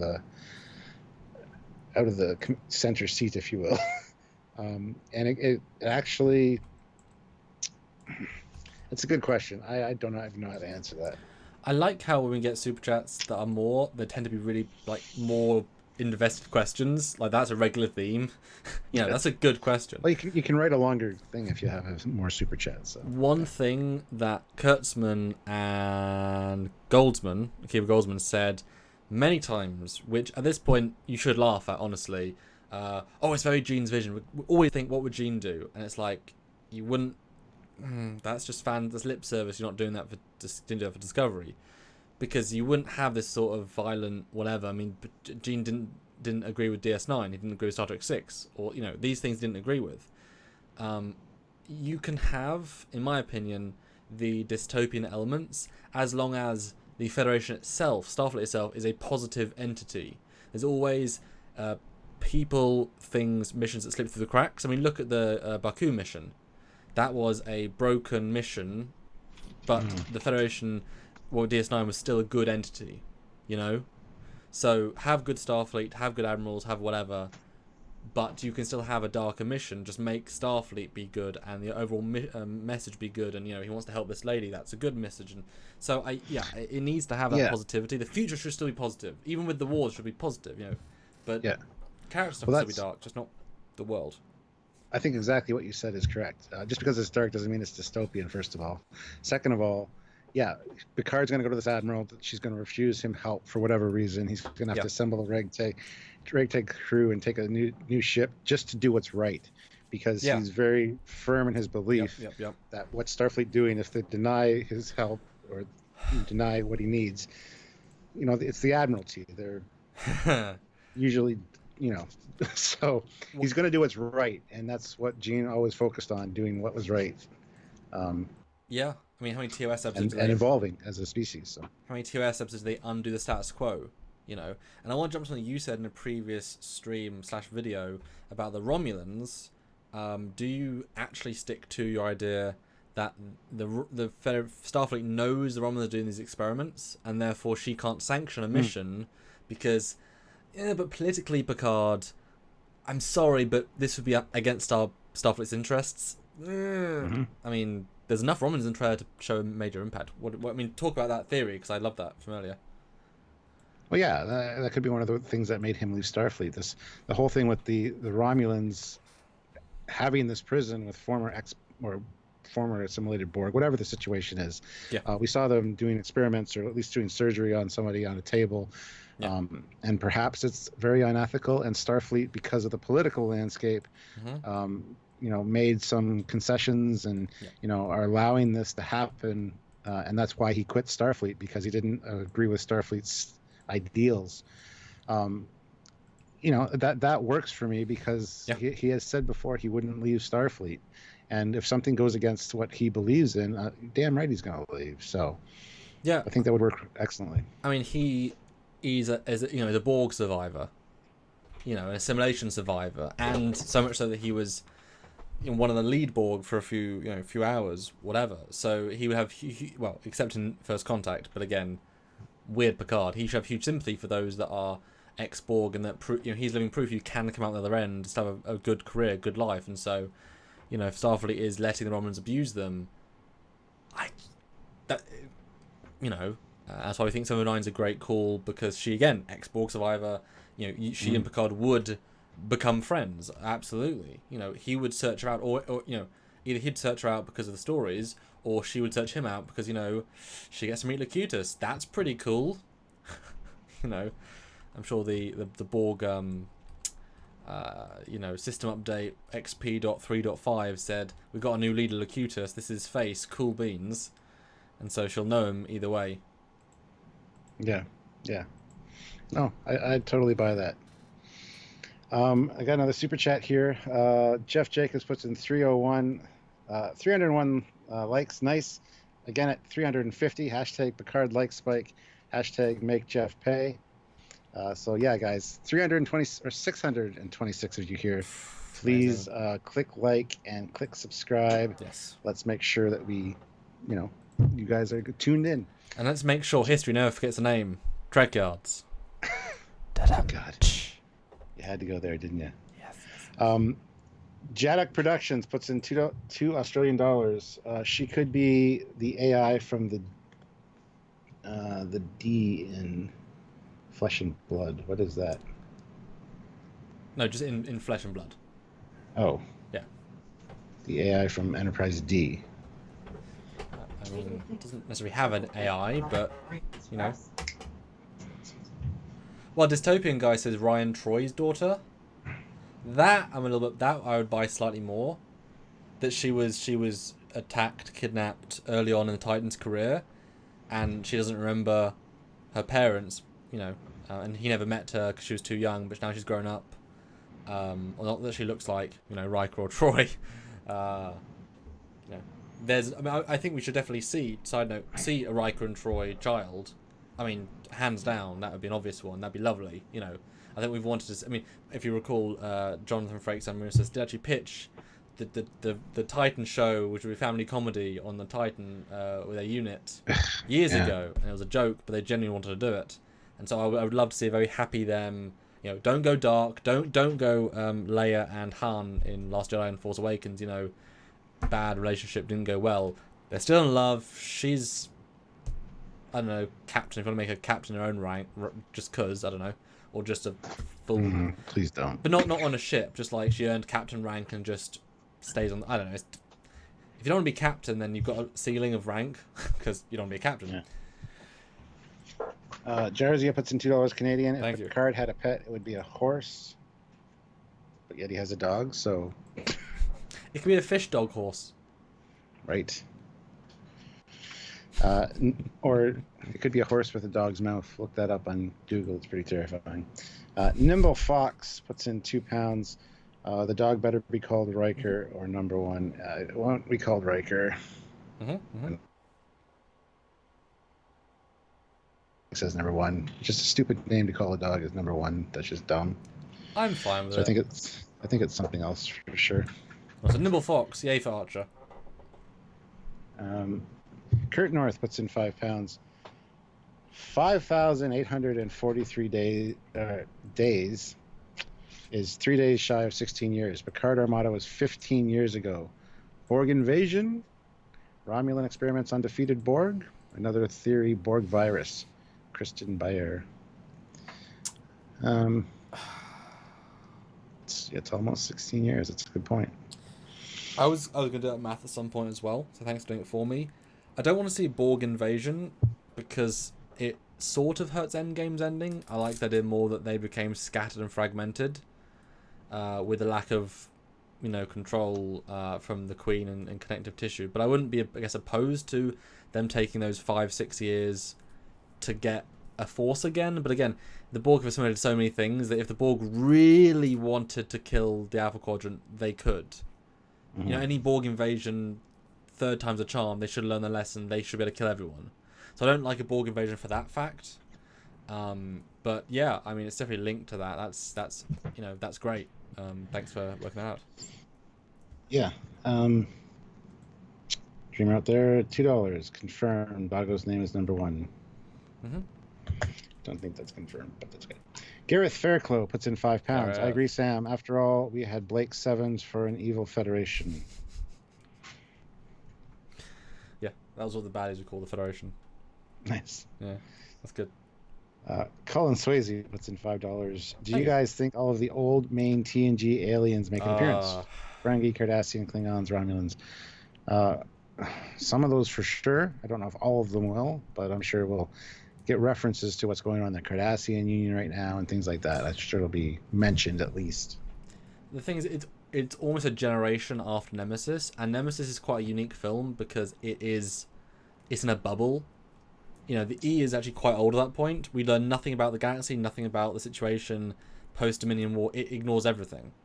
Insurrection and First Contact both reference everything else, but Generations is Nemesis after everything, and so it's been like 26 years since the Dominion War. That's a long time to heal, repair. I think 26 years in the past, 1997, I mean, the world's changed drastically. So, all the repercussions of the Dominion War should be mitigated to the point of it's the new order. But I absolutely, there should be no reason to not show these races. Just, again, to sell toys. In Starfleet Command scenes where Picard is walking around, show each of the races, just one person, and now you've got a toy, a model, a miniature, and then you get a great, cast of Picard picture with all the races in one picture. Although we've already seen there's quite a few new races, as they tend to do. In this picture on the prison, you've got a purple, kind of looks like a Twi'lek, a purple dude with a thing. Although you've got an Andorian, and yay for Andorian, actually looking more like the classic than the Discovery, which is great. But yeah, quite a few new aliens, you can already tell. Yeah. Stone Wolf 2077 puts in $1. Thank you very much. Thank you. Andrew Maddox puts in $2. I think we will see Riker's Titan, new design maybe. I don't think we'll see the Titan. If anything, it'll just be referenced. I think we'll see a different ship, or he's perhaps now also an Admiral. That would be quite a quick Admiralty though. 20 Not years. really, considering how long he put off being a captain. But I would assume he'd put off being an Admiral for that long as well, which I guess would be as long. But no, I think he would want to be I think he would also learn from Picard's whatever. I think he would have seen Picard after he took Admiral, and I think we won't see Titan. It'd be great to see Titan, but they'd change it to make it more sleek, because it was never meant for show. Although Tobias already got a brilliant Titan model. I think we'll see his next ship. So I would be fine with something dramatic happening, like in Picard's rescue mission. How cool would it be in Picard's rescue mission, the Titan gets destroyed, Riker's ship, he gets a new ship, which means, again, you can build a new ship, and again, sell more toys, and then you get this new ship. And I think Riker, they're filming a scene with Riker this week, or this coming, Monday, so just yesterday, whichever day. I think we're going to see Riker warp in with the ship, and that'll be like a, John Luke, you've gone a bit far out of your realm here. I've been sent to stop you because, like Kim did in Endgame, right at the end of the season, he's doing things and actions with the Romulans and Borg, and here comes Riker because they think he's the only one that can talk him down. But as with Endgame, the connection's too strong that he'll be able to talk Riker into helping, and then you'll have a 2-ship battle at the end of the season with Riker. So I think that'll be how it goes. Interesting. Yeah. DV puts in $2. Lore's body equals Jekyll and Hyde. Lore reemergent. That's cool. Yeah. It would make Brent too much of like a lead, and he's not a lead, because that's a hell of a subplot. But I like the idea. But again, lore isn't that dissimilar from Data. You know, his motivation is very simple. He's not like he's, you know, whatever. Yeah. Gmon78 puts in £10. I watched Discovery purely because it was the only new Trek available, but I've never really liked it much. Now Picard is coming out. I find what little interest I had in Discovery is waning. Yeah, I mean, I'm still going to watch all Star Trek that they put out, personally. Not just because it's our job, I guess, but because I love Star Trek. Yeah, no, yeah. The two side comments. One person asked about the blue on the Borg Cube. Why is it blue? Force fields? Force fields, yeah. And Brian McFarlane says, in 20 years, wouldn't androids more high-tech than Data might exist? It's a distinct possibility, which begs the question, why not put him in a more advanced android? But yeah, I don't know. I like the idea that one guy developed androids and he died, Sung, and it is that hard. And he was the one guy, the one DiCaprio, no, one Da Vinci that solved it. I mean, so many people in our history, so many people in our history have been, they're the only one that saw it. And besides, once you actually add androids, you really alter the fabric of the timeline. That said, I wouldn't be against cybernetic people like Seven of Nine, because maybe she sees the benefit of having these augments, and she's like, well, you know, she wrote a book on how augments saved my marriage. So I could see that side of it, but I wouldn't want to see androids so much. Data can be and should be unique. Yeah, I agree. Yeah. Hellrats96 puts in $2. So are we going to see Voyager future tech? That's a good question. It is a good question. I'm not sure about that. It's a possibility. I mean, this is 20 years later. You got to consider all the things that have happened in 20 years. Technology. Voyager getting home in Nemesis, you would assume the E would get the armor technology or the transfer torpedoes. Yeah. It didn't use either. Now, yes, that could just be we don't want to use these super advanced, make it too much. But that's a precedent for ships weren't equipped with it. And the flagship would get it. Like, it would. So my assumption has always been, same with Slipstream, that Section 31 classified it. They don't let the secret out of the thing. Or, I mean, even just temporal... I mean, the temporal prime directive relativity could come and swoop it up. Ethical as that may or may not be. I don't think we will. Because they want to invent their own armor and stuff. And I can see they'd want to do cool force fieldy stuff, because the Voyager armor is quite snazzy for its time. You know, it's a suit of armor, but visually, once it armors up, it's a very dull-looking ship, and doesn't quite have that punch of modern VFX. Whereas you look at Discovery, how does Discovery do shields? A little shield impact and then big petrol explosion for some bizarre reasons. They want fire and fun, whereas the armor's just like the armor's taking it. Nothing's happening because it's working. So they're going to want at least energy shields. So no, I think they'll give a reason. But again, do you need to give a reason? I don't know. They might have like when he goes to a museum, you might see like Voyager returned 22 years ago today, and the tech was never seen again. Or you know, the Voyager mysteriously disappeared one day after going for the Delta Quadrant. Weird. But the whole crew woke up and came. I don't know. They should explain it, but that might have just been a book or like a technical manual that might come out. Yeah. Prime 1351 Hey. puts in $1.99. Now they just need to get the phasers right. Yeah, seriously. Minis, Models, and Mayhem, great name by the way, puts in £2. The dog should be called Mr. Wolf. The dog should be called Mr. Wolf. That is a great name. That's good. I like it. Are we caught up on super chats? Yes, let's jump back to the trailer, Stuart. Oh my god. Next part of the trailer, we see the girl. The girl walks through the rain. There's a Picard in a store on TVs, which is a weird cut, given that a dude didn't remember who Picard was. So it seems odd to me that this would be there. And then she meets him at the Vineyard. And I'll just say a dialogue, then you can let me know what you think. First of all, obviously, have you been a stranger to yourself? Many, many times. And then, do you know who I am? Everything inside me says I'm safe with you.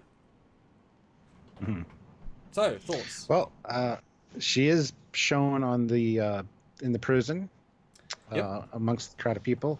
So my thoughts are she either was a Borg or was somehow trapped on a Borg ship. Probably a Borg, though, and has a connection with Locutus. Just a vague memory or something. So I have a feeling she's probably a Borg of some kind. She's not WoW. She's not Data's daughter. There's no reason to think any of that. And it's clearly a Borg-centric story, so you'd focus more on those elements than the Data. Data's a fun thing, but he's not the focus. Yeah. Although she's got to be of importance for some reason, because he does go to the Admiral and say, if she's who I think she is, she's in danger. And then all of a sudden 709 shows up. So he obviously didn't contact her. Doesn't seem like it, because she kind of takes him by surprise. So it's going to be interesting to see how it plays out, exactly why she's so important. Honestly, I don't know. It's too early to speculate on what we've seen, to be honest. So I don't know. I just know she was on the prison. It looks like she's escaped somehow. She's got a gash on her forehead, so it looks like she's been through some shit. That's interesting. Yeah, and then we got people fighting her, which look like security. They could be Romulan security or Federation security guards, perhaps, trying to get her back. Because she has... Oh, hold on a second. You got something? Yeah, I'm doing a bit of IMDb research. Now, IMDb is a great... One sec. Okay. IMDb is a great service. Now, you do put in information yourself. Normally, the company does it. But it's interesting to go through it. I can tell a lot of these people are really excited to now be in the show and can announce it. So a lot of these people have put on their IMDb credits. For example, Patrick and the pilot both credited for 10 episodes, whereas the new lady and other people are only 8. And other people, there's characters aren't even named. Jonathan Frakes in one episode apparently. Brent Spiner does not have a name. So I'm just going through the list of people, because you put on your own credit, and if you recall, when Discovery, we saw this, we didn't want to report it because it'd be big spoilers. For Discovery Season 1, we noticed that somebody who was in the cast put Mirror Shinjo Officer, I said Shinjo Officer, and then took it out, because they were like, I'm just excited to get a credit finally, because it's been announced. It's like, oh shit, removed it, but it was Screen Captain, and we saw it. And so in this IMDb listing, there is Barbara Eve Harris, which if you look at the stream, very much, I'd be surprised if it wasn't, is the lady next to Daj, who's the Borg lady, and she's Captain Emily Bosch. So our character is hanging out with a captain. So that's... An assimilated captain that's been de-assimilated? And that would create a whole new... I mean, she looks kind of young to be a captain, but hey, whatever. I mean, sure. It ties in with what she said at the panel, too, where she knows Jean-Luc. No, different lady. Oh, is it? Yeah, this is a completely different lady. This is not... That lady was Michelle Hurd. Now, this is literally I've never seen her before, but I just happened to see a captain. It happens to be the same lady. And she's not been announced. She's just in the trailer. So she put her own credit in. So Captain Emily Bosch. So maybe she was, Battle All 359 or 001. Well... No, I guess they didn't really do simulations at that point, or just another Federation battle, There's definitely things you could do there, but that's brand new news. But I was looking specifically to see how old the Daj actor is, or Dash. Sorry, I don't know how you pronounce it necessarily. Her name is Isa Brianus, and she was born in 1999. Oh, geez, she's younger than me, and she's English. Jesus, that's scary. Nope. We won't hold that against her. Excuse me. But that's scary, she's younger than me. I think of myself as young, but I guess I'm not that young. So she's 20. So she's exactly as old as it's past. So she was born Nemesis. So that's after any possible Borg incursion stuff. But it could be... That does limit it though a little bit, because it couldn't be like a Riker child. That would be a bit far fetched. Couldn't be a love child. That'd be a bit far fetched. With Picard, someone else. It couldn't be a. No one's getting It could assimilated. totally be a then. Riker child. It could totally be a Riker child at 20. Well, yeah, but you'd have to have Troy be pregnant during Nemesis, and then give birth the same That was year. their wedding. That was a wedding. Yeah, I know. She got pregnant that night, and it's the future. I'm sure they're having sex before they got married. No, but if People get married while they're pregnant all the time. I know, telling the families. But I mean, it'd have to be Nemesis have to take place in January of that year. She'd have to be born like December that year for that to make sense. Otherwise, she'd be 19. Like that's like this, because it's 9 months. Like you have to have the actress is 20. Doesn't mean the character. No, is. I know, but you hire her for a reason, and that's quite a young person to hire, and that seems a bit of a convenient thing to be 20 and 20. Fat Produce put in $5. I think the last shot with Data is a hologram because it looks like he is wearing the Nemesis uniform. His shoulders aren't yellow like his color. Yes, it does look like the Nemesis uniform, and he calls him Captain. Yes. So please look forward to our video on Data, Brent Spiner tomorrow. All that will be answered, and we'll get to that point in the trailer eventually. Mm-hmm.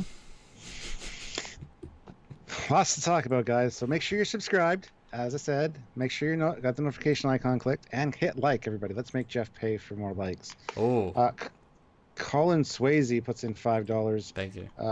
Part of this storyline be orchestrated by Q. I would enjoy seeing the banter between them both. I don't think it would be. I don't think they'll go there at all.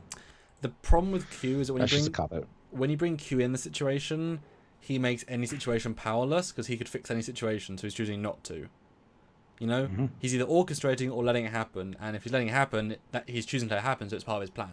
So that creates too many unstable elements, I think. So I would agree. I mean, Q could certainly be in it, but that would be like a season 2 awesome epic thing. You know, save some things. But I do want to jump back to this lady, because she's clearly the catalyst of the story. She has got a head wound, and this is in the Vineyard, so it's right at the start of the narrative.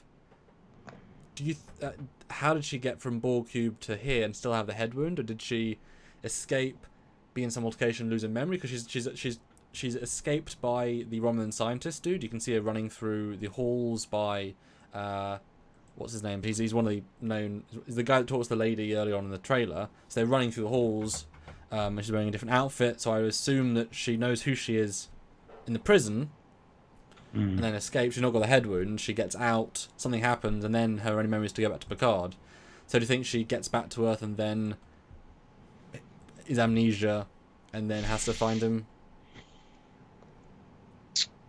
I don't know if she has amnesia per se. I mean, he does say if she's who I think she is. Yeah. She could have said I'm so and so, and he doesn't quite believe her. But she, So I don't know about the amnesia thing, but yeah, the head wound indicates it might be amnesia, and it happened after the escape or during the escape, and somebody made sure she made it to where she needed to be. So it's hard to say. Because it could be that she knew that Picard's the only one that would believe her, and therefore, as having all of her noggin being okay, got out of the Borg Cube, hijacked a ship, got to Earth to find him, and then obviously loses part of her memory, whatever, but then still remembers that single drive of find Picard, not why, just that. I think would be quite interesting. It looks like quite a fresh wound, which I thought was fun. Although she's got a thing on, so she's compass mentis enough to hide it from people she walks by. And I also noticed her necklace. It's 2 circle-y looking things.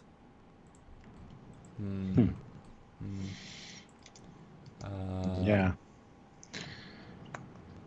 Let's see. Jarzia puts in $2 Canadian. Betazoid pregnancy is less than 5 months. Some people were saying in the chat that it's 10 months actually for Betazoid pregnancies, so it was actually mentioned once. Although she's only half, so you could bend the rules any way you want to with that. Yeah, exactly. Yeah. And Jeff Jacobs puts $3.51. Wow, you are making me pay. Sigh. Not #make Jeff pay more. Yes, guys. Everybody hit like. Yes. 581 of you here, so. Yes. So then we get to Starfleet. We get to see it actually from a camera perspective, not a leak perspective. Thoughts? I don't know if it's necessarily Starfleet headquarters. It Oh, I might don't just mean. be one Yeah. of their divisions. Yeah, just Yeah, just where the Admiral is, that that like owes him a favor or something, I would say. yeah. Um, I mean, it's fine. I wish we could have seen a little bit more of the uniforms and stuff. We do see kind of them in passing, but they're blurry. The comm badges look interesting. It's still hard to make out specific details there. Yeah, I've got some Unfortunately. close-ups in a second. Yeah. Yeah, I mean, I think the uniforms look pretty decent. Again, I'll reiterate what we said on our video. They look like Star Trek uniforms. They look like, an iteration of the Voyager ones, but I like the idea that, post-war they said, let's go back to a simpler time, bring back the colours, and they were using obviously Nemesis style, and they just, I like them. I'm nothing. They're not particularly like snazzy, but they're definitely. I think they need to be crisper. But that's just the choice. I think when we see the heroes, but I think when we see like Riker wearing one, and I think we'll probably see Picard wear one just because he implies a uniform. That's probably they'll want to use them in this uniform. Although we'd love to see a Nemesis, obviously. But Stuart, let me jump to the close-up 2 shots. The reason I picked these 2 shots is because if you watch the guy in the foreground walk by us, when it's still fading from black to white, it's a bit crisper than when he goes by camera. And then 2 guys in the distance. Now, I've got an All Good Things combadge, which I'll turn off my blur. It's a little easier. So as we know, this combadge is the very consistent every time we go to the future combadge, seen in the Visitor DS9, seen in All Good Things, seen in Endgame, and I believe seen in Timeless. So every time we see the future, it's this combadge without fail, except a fake Tomahawk future. Now, if we look at these images, you at least know that these bits do not exist. These top bits. That's clear. I'll take the backing off because that's a bit of a cheat. Because it's, it is. I actually forgot it was a non-full silver thing. Clearly, it's not filled. Clearly, there's 2 elements, I would say, split. So my guess is it is this combadge, but they've made it different by removing the top 2 pieces, and that's the only change. I would be totally on board for that. Yeah. I think that would look very sharp, actually. Yeah. Because we said this is a weird shape to have. I never quite understood it. And so if you remove these 2 pieces, it would look more classic. And that one, they just took the Voyager backing, basically, and turned it the other way. Yeah. Although, no, it was before the Voyager. Maybe a little bit longer, but yeah. It was probably designed before Voyager came out, though. Yeah. Right. But that's my guess, and I'm fine with that because this is still an alternate combadge. As long as it's mostly the same, I'm down with it. And I'm sure we're going to actually get a reveal of what the combadges look like while we're in Vegas. Oh, for sale. God, I would buy one. Well, I'd want one of these type, but yeah. Because they got to hold some stuff back for Vegas. They let out so much at San Diego Comic-Con, and Vegas is Star Trek centric. That's what it is. It's just Star Trek. So there's going to be a lot of goodies revealed there, and I'm glad we're going to be there this year. So. It's what we said. Vol Discovery, where it's like, this is Picard year, rather than, we guessed in the trailer that we're going to get things for general audience. We did. This trailer, this teaser will have, maybe a ship reveal. Maybe just in the Eaglemoss panel might have the ship reveal, combadge reveal, logo, that stuff is definitely and you can buy it on the floor now sort of thing. But yeah, I mean, I'm trying to look, because what's nice about the combadge, it's from my perspective, but if you look at it, there is that clearly deeper second piece on the right, on the correct side. So at least, now obviously this is the 25% artistic thing. Let's make it a bit different rule, which would be, take out this, that's 25% pretty on the nose. But I mean, it's close enough. I mean, are you content if that was the case? Yeah, I would love to see that exactly like you described, because I think that'd be fine. And actually, and a good enough, close enough tie-in. Yeah. And I think technically speaking, this combadge is always still in the future of $23.99. I think technically we never see it past this point, so you could argue they add 2 more little bars on the top for the double add-on, which would be fun. I mean, why not? Yeah. So that's the combadge bit of the portion, which we'll look at again with the full video, and you guys can, Jarzia puts in $2 Canadian. My bad, mixing Bajoran and Beta Zeds up. No worries. So good. Fat Produce puts in $2. The comm badges remind me of the All Good Things one. We just had this discussion. That came in before the discussion started, to be fair. So, Yeah. And Fleet Paw Swiftback puts in $1.99. A All Good Things comm badge. Hell yeah, freaking awesome. Yeah, Close. And a fun Dan23 also looked at the IMDb and he says one character's name is Fruit Vendor. And then Lizzie Smith has a wonderful comeback. I hope Fruit Vendor gets a spin-off. Dun dun dun. Star Trek Fruit Vendor. The story of a lowly fruit vendor. Oh Who knew dear Boothby? God. He's like the one that everybody goes to on this Starfleet campus. This one for advice. Yeah. Yes. But yeah. So anyway, he goes in, gets his little visitor's badge, which is cool. I like the little sideways Delta visitor badge to differentiate people. Yeah. And meets up with an admiral. A lot of people have been saying, "Oh, this is Commander Shelby from Best of Both Worlds. Now she's an admiral." That would be cool. That'd be cool tie-in, but I don't think it is. I mean, doesn't like the same actress. It would make sense though if it's Borg-centric that he would go to her. But I don't know if you could argue that she stayed Borg-centric for 27 more years of her career. Like, let people have other jobs. You know? Yeah. But she was the leading expert at the time, and she was rising through the ranks pretty quickly. I could see her on a mission, sure. Now, I will obviously note this is now a different uniform, which I appreciate. We've got two uniforms, and it's really difficult to see. But it's a much more stylized with blacks, and I mean, I guess you could argue it's more like the Nemesis one, actually. The Admirals always had different uniforms, so... Yeah, I'm all for it. And one thing I actually forgot to mention that I, again, forgot, the rank is here on the shoulder, exactly what it was on All Good Things, the All Good Things uniforms. There is actually more... I forgot that. So there's actually more reference here, and she has it as well. I do like the collar. It's definitely a less Trek-looking uniform, but I get why it's smart. And, I mean, build the universe, make more uniforms. I'm for it if they're good. And damn that comm badge, we can't see it. It's sideways! Damn you, trailer. They did that on purpose. Close bastards. up. Fat Produce puts in $2. I'm glad they aren't the All Good Things uniforms, as am I, because those are awful. Michael Smith puts in $50. Thank you very much, Michael. Whoa! I haven't been able to watch the lives for a while. Hope this super chat helps. I am very excited about this trailer and what it could mean for the Picard show so far. So far, so good with this one. Keep up the great work on Trekyards. Well, thank you very much, Michael. Much appreciated.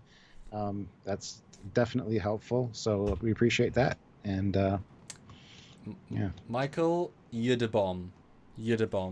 And side comment, if you may, Clark Stark says Voyager was filmed in SD. That old implant would look plastic in 4K or 8K. No, Clark, it was not. It was filmed at 2ish K on film. You can actually get you can get 4K out of film, but it deteriorates depending on what stock you used. So they could do a full 4K restoration of Voyager if they wanted to. It's just all the VFX would be infinitely difficult to do, and the miniature shots weren't necessarily filmed.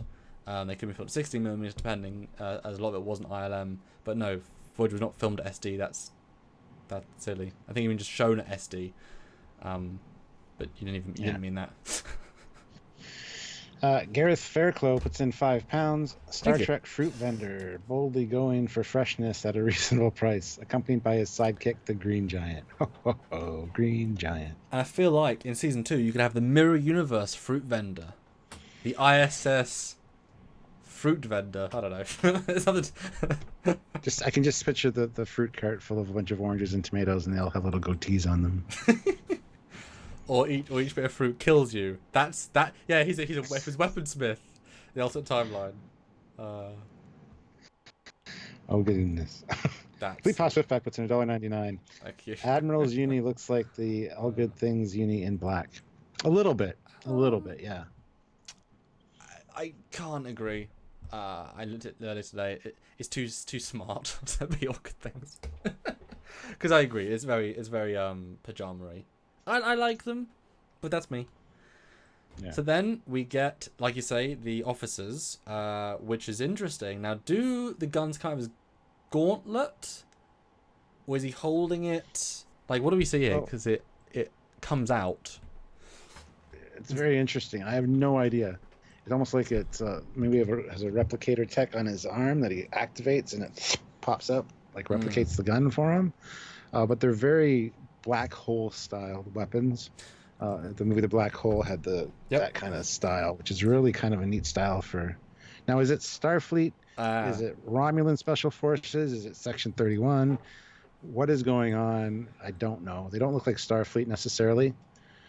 Well, they don't look like anything. I think that's part of the point. I think they're attacking them on Earth. They want to look nondescript. And you mentioned the gun. The gun looks like the unfortunately looks very much like the Guardians of the Galaxy gun. Yeah, but it's hard to make any gun like that look. I just noticed something really awful. There's a scene where she's in the middle. They're both grabbing her, and they see Picard in the distance. Look beyond the building and see all the just normal, everyday, modern houses. Yeah. I don't think they finished the scene. Oh, you wouldn't have that. That's got to be changed. I can't stay like that, otherwise I'm gonna be complaining. I didn't notice it till now, but that's awful. Yeah, it could just be in a city, just a town, on a build. I mean, to be fair, this entire building looks so. I mean, this middle bit of the trailer could be any show, any universe, generic. Yeah. This could be filmed on DSLR. This is the fan. Some people say it looks like a fan film. I disagree completely. But this bit looks like a fan film. It's just dudes on a roof. I actually think you're right. I think they're gonna map painting out and VFX it up because it is very plain. But on these guys, so we've now set that she can kick ass. I think it's instinctual, kind of like the Logan X project, rather than like actively being a good fighter. Maybe it's that other girl from Logan, whatever her name was. Yes, I forget her name. Prime 1351 puts in $1.99. Thank you. Check out the map on the Admiral's wall. Yes, it's a good. It's just like the one from the book, which still has Roman Empire in it because it's still green. So hopefully Roman Empire has not been completely destroyed, as would common sense imply.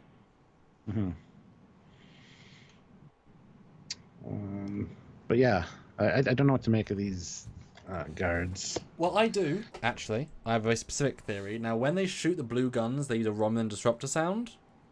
But there's temp sounds. I mean, it's clearly temp. Now, when she's fighting them, they've got heads-up displays, which are nondescript. Sure. The armor's nondescript. As she throws one over the railing, he beams away in Discovery effect for some reason, with a Discovery sound effect, which is my most pissed off moment of the trailer, because there's no justification for this to be a thing. None. Especially considering they get brownie points back again for having a blue beam later on. I think they just had to do it for temp, because they've got that preset. I'm hoping it's just very, very unfinished. This is like a later scene. It's very unfinished, because there's no reason for that to be a thing. But if you look carefully, Stuart, when she's on the long shot of two guards and one guy on the ground, she's punching two people. The guard on the stairs has a Romulan rifle from the prison. So these are Romulans. They've come together. Oh, interesting. Because that's real subtle. I don't think most people saw. No, I didn't. I wouldn't. Yeah, that's amazing. And just to confirm, just to prove I'm not insane, because some people do say I'm insane. Here's a shot by shot. I mean, it's got some slight tweaks, as you would do in any film, any whatever. But yeah, it's got the same bar detailing, same rough shape. It's a Romulan rifle. They've come to. Although you shouldn't use you shouldn't use your famously known rifle to try and take someone hostage, because that's dumb. They know it's you. But whatever. It's a Romulan rifle. So I think. Yeah, Romulan strike team from the separate faction have come together, and they're using high-tech body armor suits with displays, which obviously future tech, because that's not in any other Treks. Let me know when you see it, and that I'm proved right, Stuart. You are indeed right. I can see it, yeah. Bless you. Sorry, had to sneeze. Yeah, and... I'm going to the Romulans for a second. Somebody complained that they were very Nero-like. One of them does appear Nero-like. Which picture you want to go to? Yeah, tell me. But if you look at the one holding the gun, very TNG-like. Yes. So there's that. Yeah, we'll get there in a minute, but I have positive thoughts on the Romulans. I'll just say that. Speaking of, we get these Romulan flyers, maybe. Although it's probably they probably are Romulans because they are in the Borg Cube. The lighting pattern of their engines is the same. No, somebody pointed out earlier that's actually Mars, because they put up a map of Mars and they showed the different craters and it lines up perfectly. So that's supposed to be Mars, I think. And I was really impressed with the research they did for that, because they named each crater and they had a map of Mars right underneath it. So 100 super chat to that person figuring that out. Jesus. Now that's interesting. So whatever that means, I don't know, but that's interesting. And people are saying these are the new Daredecks or the new Warbirds, and I'm like, they look too small. They look like a fighter squadron or something. Which annoys me. Yeah. I mean, let me cut to the Borg Cube interior, because they are in the Borg Cube. It's very, I mean, that's one of those one frame shots, but I'm pointing, but there are two ships. The Borg Cube is massive, so that's, perspective wise, it's hard to see. But I really hope they're not fighters. I hope they're, well, if you recall from Armada 2, Griffin sized. Medium. I'm sad they're not green. I'll be honest with you.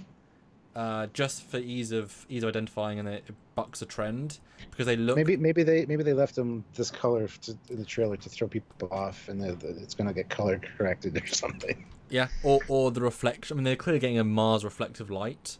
They could be gentle effing green. Now they're really red. I mean, what's your? We might do a little video. There's really nothing to say, but what do you think of this design from the back that you can see? It's very unimpressive, really. I need to see other shots of it. There's nothing to really look at, unfortunately. Yeah. It looks like a seagull from the back with the way the wings droop down and stuff. So again, kind of got that bird motif going on, but not much to say about these, really. My real thought is they're very generic.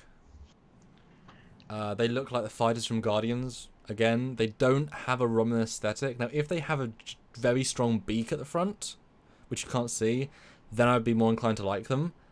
I don't like at all the fact there's multiple lights and they're all yellow-white. You need to have differentiation between impulse, warp, like, that's important, and to have them all be white makes me just think they're atmospheric fighters, because don't need. But that's dull, and I just I don't know.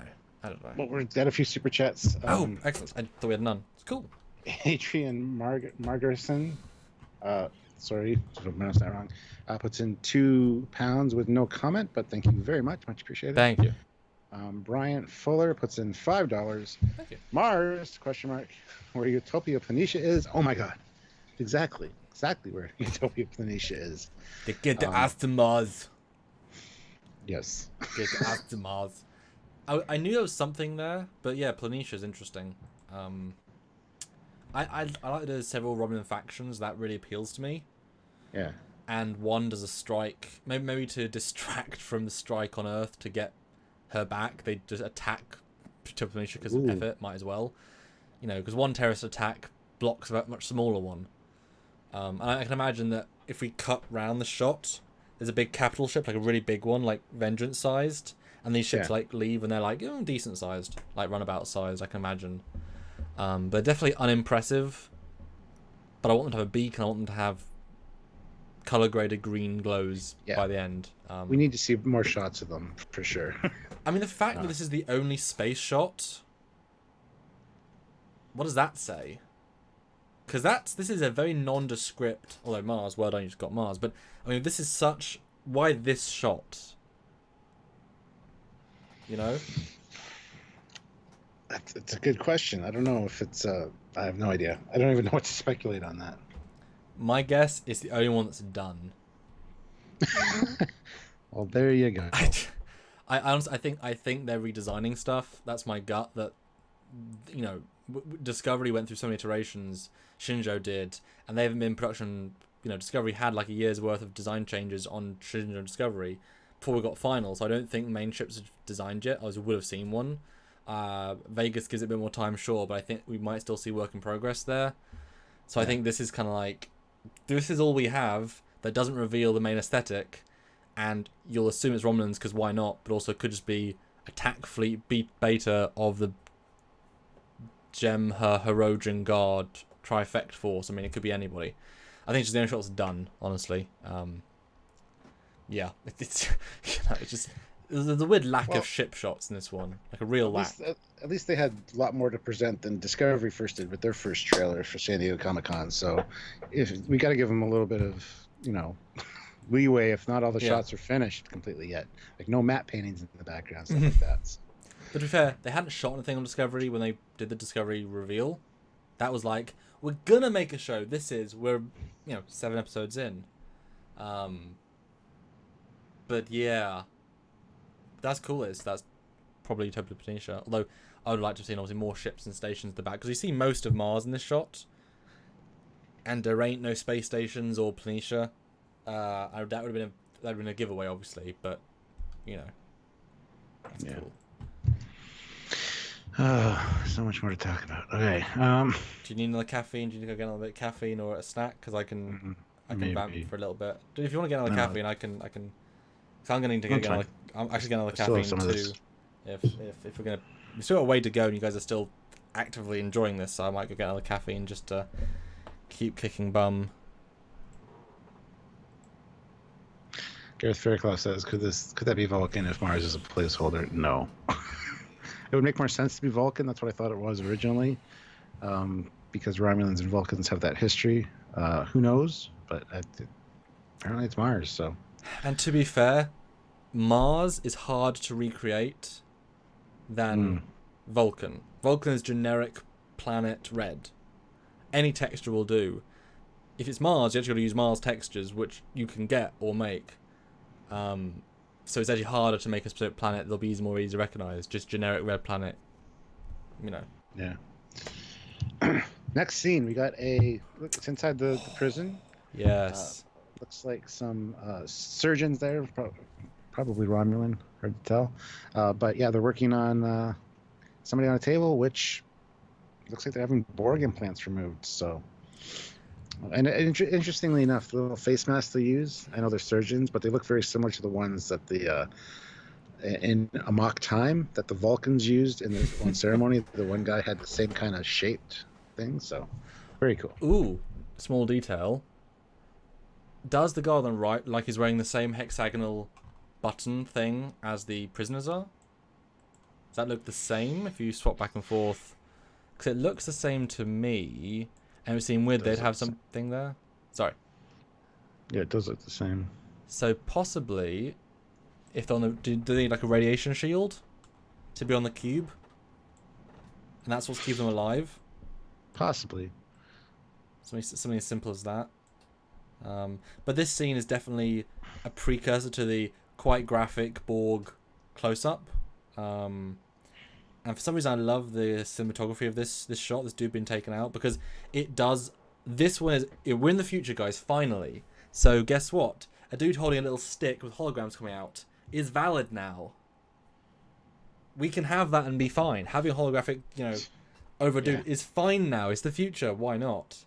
And it's all a lot of green Elcar, so I think green implies Romulan, and Yeah, and Alex Mackey says Mars in the 25th century must have at least one orbiting space station. They have many. They have orbital dry dock facilities. It's Utopia Planitia, but doesn't mean that you're going to be able to see it from every approach angle of the planet. They don't have them like all around the planet like a ring. So, yeah. And to be fair, if you're attacking the planet, you might decide to attack the non-planet with all the defenses. Right. Yeah, come in from the Earth side, cloaked, decloak. Yeah. Yeah. Yeah, and just bombed the shit out of them. Yeah. Tazangari says the hexagons might be a biosign monitor that alarms when someone gets injected with nano probes. Great idea. That is great. But I like this shot a lot, and you can see there's another body already in there, so they might be going through multiple. Maybe the one prison, because I doubt it would take you 20 years to go through one cube's worth of inhabitants, but maybe this is a recent thing. Maybe they're slowly slicing. I said to you in a different video that maybe you can't make new Borg tech. You can't replicate Borg tech. It's just done unique. Even with the Borg infrastructure inside of a cube, which you would think could let you build more Borg pieces. The only way to get Borg pieces for their armor, for their stuff, is to actually rip them out of drones. That's why they're taking in as many drones and just ripping stuff from them. To you need this circuitry to put on your armor and blah blah blah. So I'd like that as an idea because it's very gruesome and it fits with the zombie mentality a lot. Eating the brains, using what they've got, and recycling. Positive green message. Maybe they're using the Borg parts to build a huge, like, Voltron-sized Borg. Like Matrix Path of Neo. Sure. It's a great game. Until it is the a end. great game. Have you played it? Exactly. Oh, yeah. I've completed the game. Yeah. Oh, yeah. It's a really good game, actually. Oh, yeah. Sorry. Jeff Jacob puts in $4.01. 401 again at 450. Hashtag make Jeff pay more. Yes. Correct. Everybody, 560 of you. Everybody hit like. If you haven't already, hit like, please. And make sure you're subscribed. It's important. Yes. Yeah, do click like. We are at 406, you said. We'd love to see lots and lots and lots more likes. And I mean, 9 dislikes. Pretty great. I'm happy with that. Yeah. I'm happy with that. So then we get on Picard. Adrian Garrison says, not interested in the normal chat at all or would respond. We're trying to get to the regular chat as well. What's the problem? Well, he said we didn't read out super chat, but it's because we were reading a different super chat, and I read a super chat, and he's complaining about see his complain about not reading super chat. Well, there is no comment. There's no comment with his super chat, so sorry.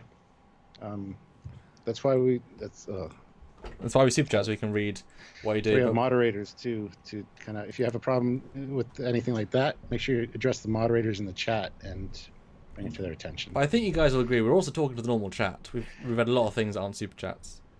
Yeah. And Dystopian guy says, what if the Borg destroyed the Romulan star? Well, it wasn't the Romulan star, it was the Hobus star, which is a different star system, but... Yeah, exactly. That'd be kind of neat, but why? Romulan side faction, but not, the Borg as a... Oh, wow. Mark Lawrence, the What You Leave Behind Blu-ray just showed up. Jeez. He's bringing it to Vegas, so we'll be able to watch it. Will mine get here soon, then? That'd be cool. No, probably not. Okay, then. Adrian says he did send a comment, and yet I'm looking at the super chat that says, Adrian, £2, no comment. So, Adrian, put your comment now. We'll read it. It's all good. I'll even take a picture of it so you can see what I can back you up, Stu. I definitely... It says, but there's your £2 super chat and no comment. There you go. So, proofly proof. Peter Ruin puts in €2. Thank you. Should make the villains the Gorn in TOS costumes. Sure.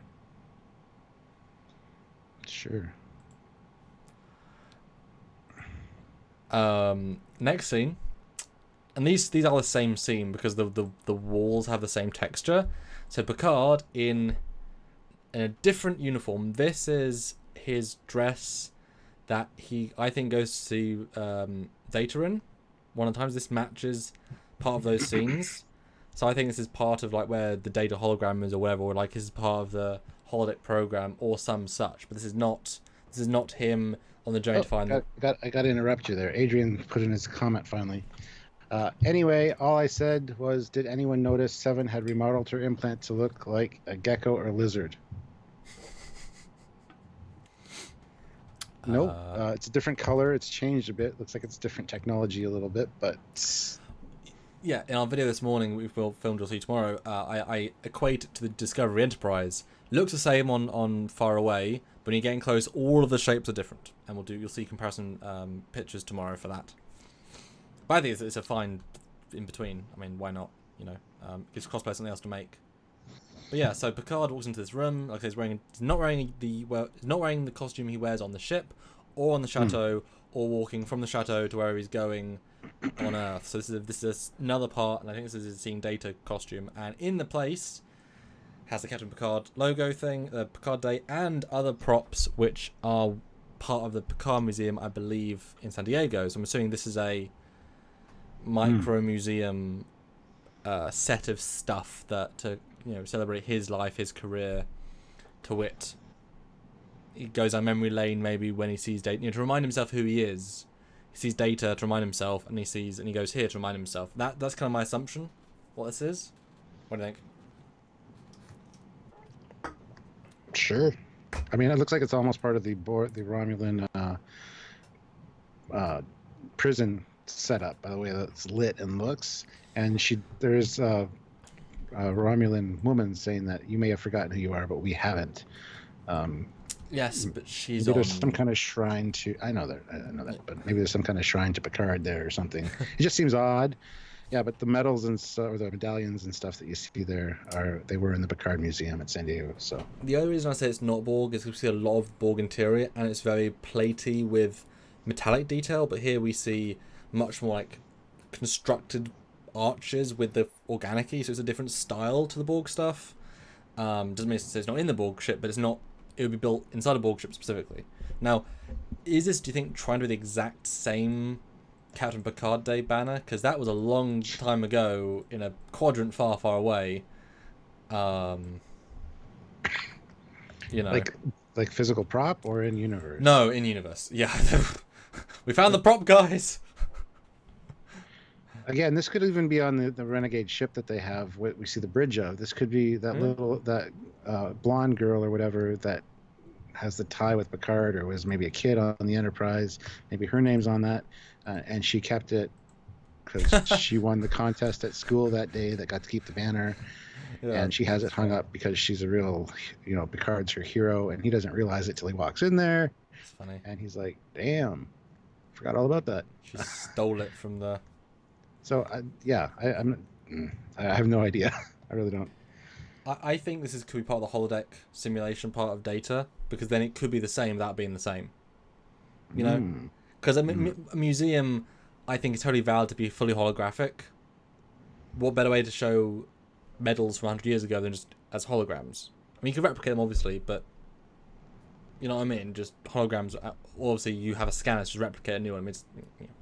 But it'd be weird if it's that same one exactly. I mean, it's easy to find a still, but yeah. Anyway, then we get to the prison, the Borg prison with the alcoves, with the Romulan prison guards with very Romulan-looking haircuts, the rifles. The facility's been it's gone dissipated out of simulation. Plus, I guess in Romulan or Borg writing, I assume it's Romulan writing, and Romulan symbols on the banners. Cool. Well, as I said earlier, when I talked to you earlier, do you think they'd have a digital display for that many days? So somebody every day, their job is to change that number with like chalk. And are they using scissor lift to get up there, or are they just like hanging over the railing and like writing it upside down? Like have a digital display where you just hit a button. It's been another day. Why would you write it every day for 16 years? Because they're bored. It's been 16 years. It's been 16 years since anything happened. It's something, they get to pick a survivor of the Borg apocalypse and say, you now get to be the one that changes the number. Something to do finally. No, I don't know. What I said to you this morning was that it could be a case of power. If you give the Borg prisoners any access to any outside power source, that might charge nanites, True. whatever. So having everything inside of the cage be non-digital is an interesting way, because what can they do with metal? Only a certain amount. You obviously see alcoves lit, but that's because they, like you said earlier, they mood lighting and such. Something along those lines is what I'd go for. Yeah, and Dan23 keeps yelling at us that the banner has names on it. Read the names on the banner. Well, yeah, obviously. I mean, we can go back and look, but we're busy. Yeah. TNG. Right. Jeff Jacob puts in $2. 50,168 subscribe. Make sure you are all one of them. Yes. Make sure you're subscribed to the channel, notified, and click like. Very important.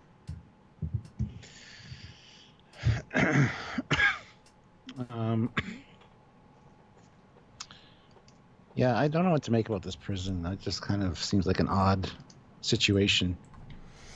But standout, we do see Andorians in the crowd. Yes. Yeah. Which again is a very distinct artistic touch, and they look, for what we can see, I would say closer to the Prime than the Discovery. exactly design. We do see several other aliens, and in different costumes. No one's wearing the red. Eugene throws in. Eugene has arrived. He throws in 1,000 rubles. He says, "Ha! Completely missed the stream. After the teaser, all I can say about Picard series: cautiously trust, but vehemently verify." I'm getting mush mouth. Yes. Thanks, Eugene. Welcome. You got a long stream to enjoy. We've had a ton of people. Thanks for being part of the community. But it's intriguing that they've got boxes in the prison. Now, by the shape, I'm guessing they're like the the hyperspray boxes, medical stuff. That'd be my assumption, but I've got nothing to go on with that apart from the basic shape. But yeah, it's a cool imagery though, and it's fun to be uniquely Star Trek, even though it's not, you know. We do, like I said, we get to see the people on the thing, and they're wearing the badges. She's also holding something. Is the captain lady? So allowed some tech, and she looks totally fine there. The main lead. He's Dorian back there as well. Gareth Fairclough says, "Prison, or is it a salvage yard on that cube?" They could be workers, maybe, but yeah. I mean both. Yeah. I mean, a cube is 3 kilometers. It would take years to disassemble, especially if you want to do it in secret. Yeah. Although if they are ex-Borg, then we saw ex-Borg look like in Voyager, and they try and take out the collective pieces. Most people still have some implants. These all look the same. So they could just be normal prisoners. They don't need to be assimilated. Maybe this many days without an assimilation is a threat more than a warning, saying, 16 years ago someone rebelled and we had drones and we had, which are fate worse than death, and we killed them. Could be. Fleet Pod Swiftback puts in $1.99. Enterprise Endorians TOS. What do you think it'll be? Whatever. Both. They're kind of similar. Honestly, show me Enterprise, TOS, and Discovery, all three. Make them all unified canon. It's just variants of a species. Don't pick one. Do all three. Honestly, it's the safest bet. Okay, hold on here. Pider Ruan puts in €2. Not a prison, Amazon fulfillment center, hence boxes. Yes, that's exactly what it is. The future of Amazon. That's the one I laughed at, because that's hilarious. Yeah. And Michael Smith puts in $50. Thank you very much, Michael. I just left the Indiegogo site, made a couple donations, got a cool Trekyards combadge, and a live topic pick coming. Question. What one additional piece of Picard content and one show prop are you hoping to have revealed in Las Vegas? Go Trekyards. Michael, you're amazing.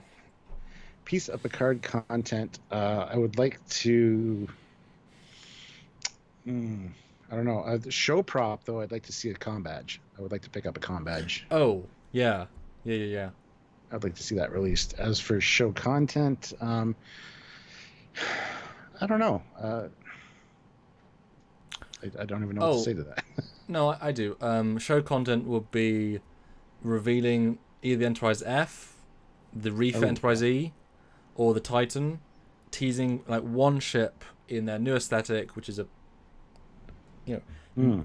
evolution, proper evolution of what we have, with a literally like kind of as in reference their own failed Discovery season 1 teaser with a ship like, boom, here's a cool ship video, yay! And then posters available at the door. Look, it's a new hero ship, and certainly combadge would be awesome. Or if they want to be very kick-ass, offer the new Picard uniforms right out the gate. Because they're real simple. Like, they're really, really simple. And they're nice. I like the way they look, to be fair. If they fit well. Like, if you can get them custom, I think that'd be better. Yeah, seriously, if they want to really effing kick ass, can you imagine, seriously, first day of the con, they say we've got 1,000 uniforms and combadges available at the door to be purchased. Second day, 1,000 cosplayers walking around in the new uniform.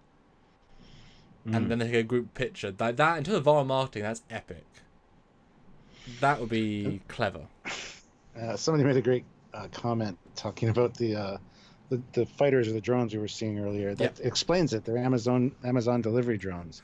there was like they need to build a new starship for Picard, so they're sending all these starship parts to Mars, to Utopia Planitia, Oh Jesus! to drop off the parts. Oh, and double down, Stuart. They paid for the expedient shipping next day or same day even. So the reason they've all got their yellow lights is because it's a slipstream drive ship, no warp. It launches from the bay, straight to slipstream, comes out same day. Yep, works for me. There you go. Brent Spiner leaking B4. Eat a heart out. We just revealed the Amazon drone delivery to her Planitia. Perfect. Only on Trekyards. It's true. Next shot, we get the Romulan lady saying, and I'll quote you, even though you knew it mostly. I worry. Sometimes I worry if you've forgotten who you are. We do not. Exactly. She almost looks Vulcan, though. You know? Yeah, I thought that a little bit, but I'm pretty sure she's Romulan. Actually, on my last, I'm pretty sure she is too. Yeah. On my last watch of the trailer. 1 second. Yeah, there's this chap, and if you look at the way they're both framed, Romulan as well, and I think Romulan's had a beard before. Now I've had Spock had a beard, but Romulan, whatever. I'm not really against that. Whatever, it's fine. My guess is that Picard said on Patrick Stewart, said that there's two Romulan.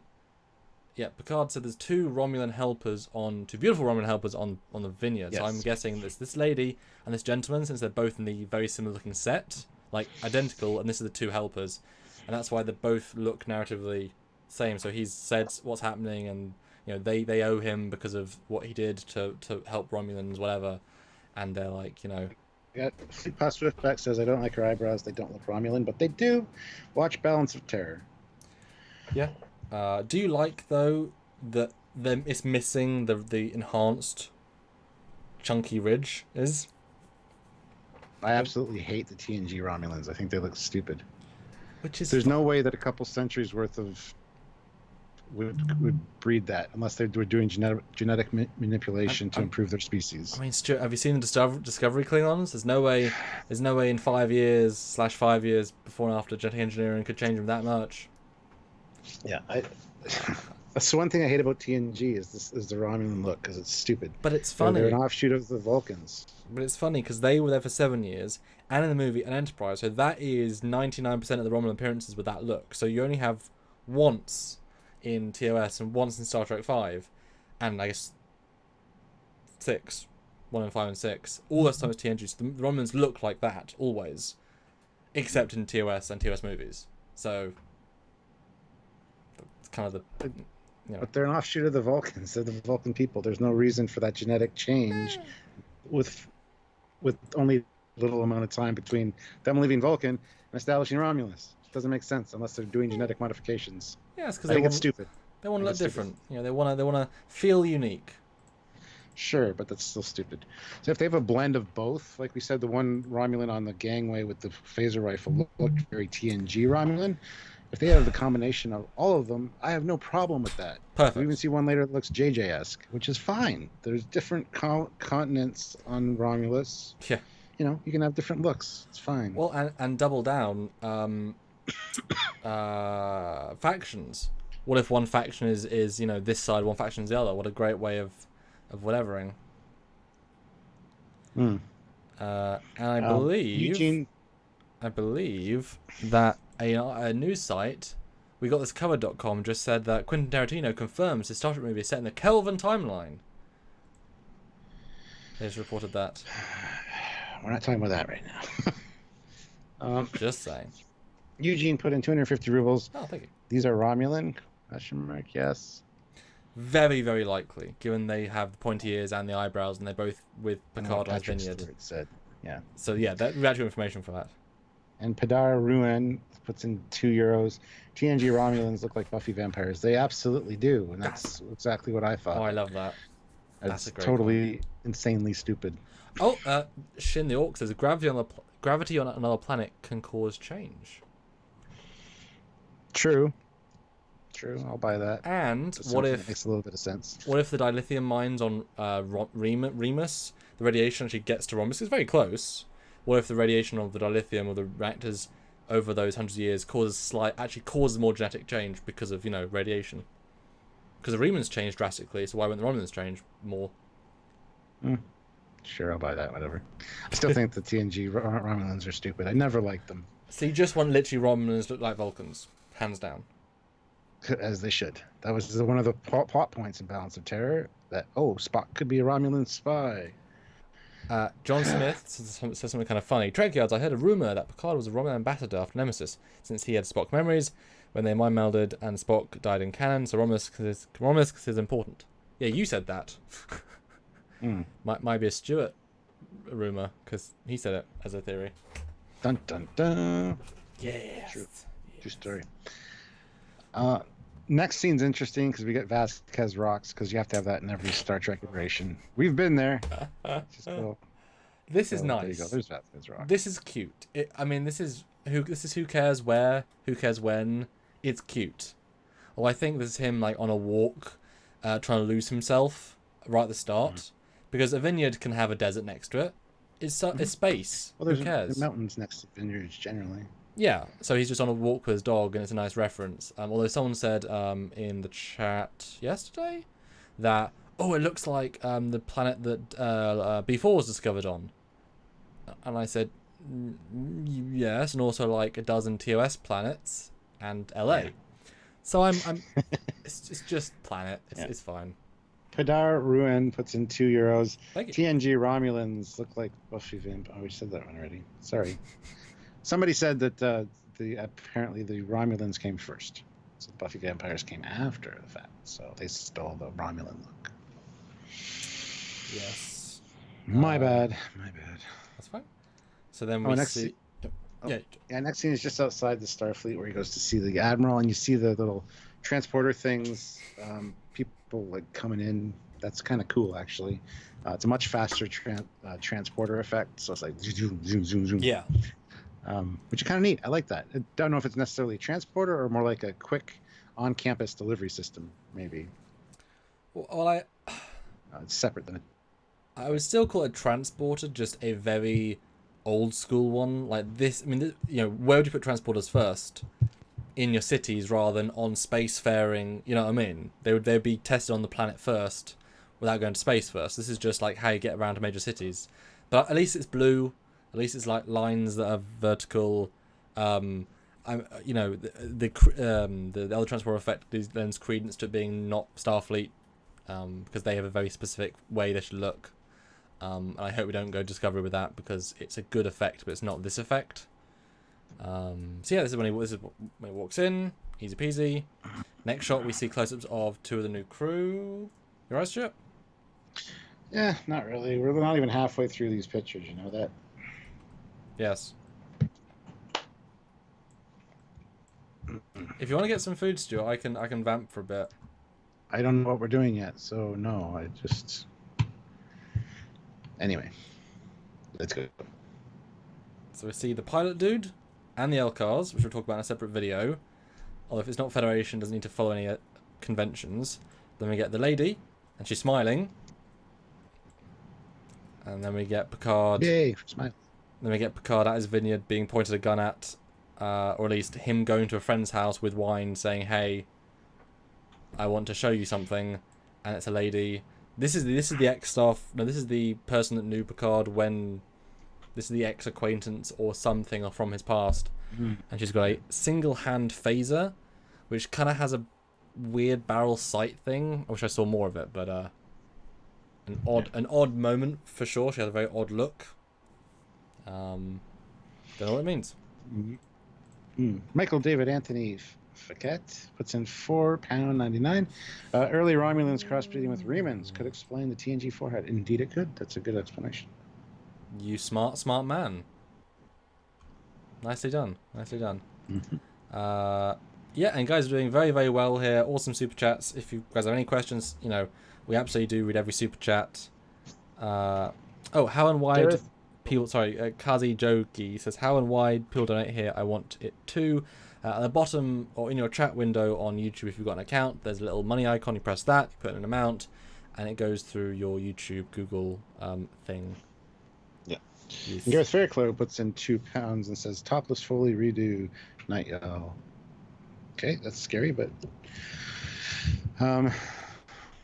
Next picture, it really pisses me off because this guy, this Romulan expert in martial arts and hand-to-hand combat, is an elf. He looks like an elf, and it bugs me immensely. Legolas, that's what he looks like. Did Legolas in Hobbit bug you how he looked? With I never really watched The Hobbit, so... Yeah, I saw 2, and he's in the second one because he's obviously 15 years older, and he's meant to be 10 years younger or 20 years younger. It's a weird dichotomy. They do a lot more heavy makeup on him, and he looks way more like sheeny, and it's cool to see him obviously, but doesn't look quite right. So in the panel, this chap said about his character, because he also said one thing. He said he's fiercely loyal to Picard, expert at handheld combat. Yeah, so fiercely loyal to Picard. That's his one big thing he can reveal. So I'm guessing he's like, you saved the Romulus, now I save you with my swords. It's like, okay, cool, thanks for that. Phases, but okay, cool, thanks. Exactly, yeah. I mean, isn't handheld combat such a redundant thing in the future? I mean...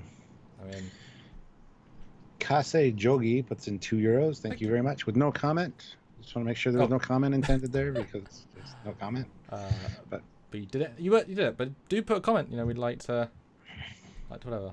Flippo says you can just PayPal as well. I'm gonna check the PayPal just in case. I don't think we have any PayPal, but I've been checking the general email.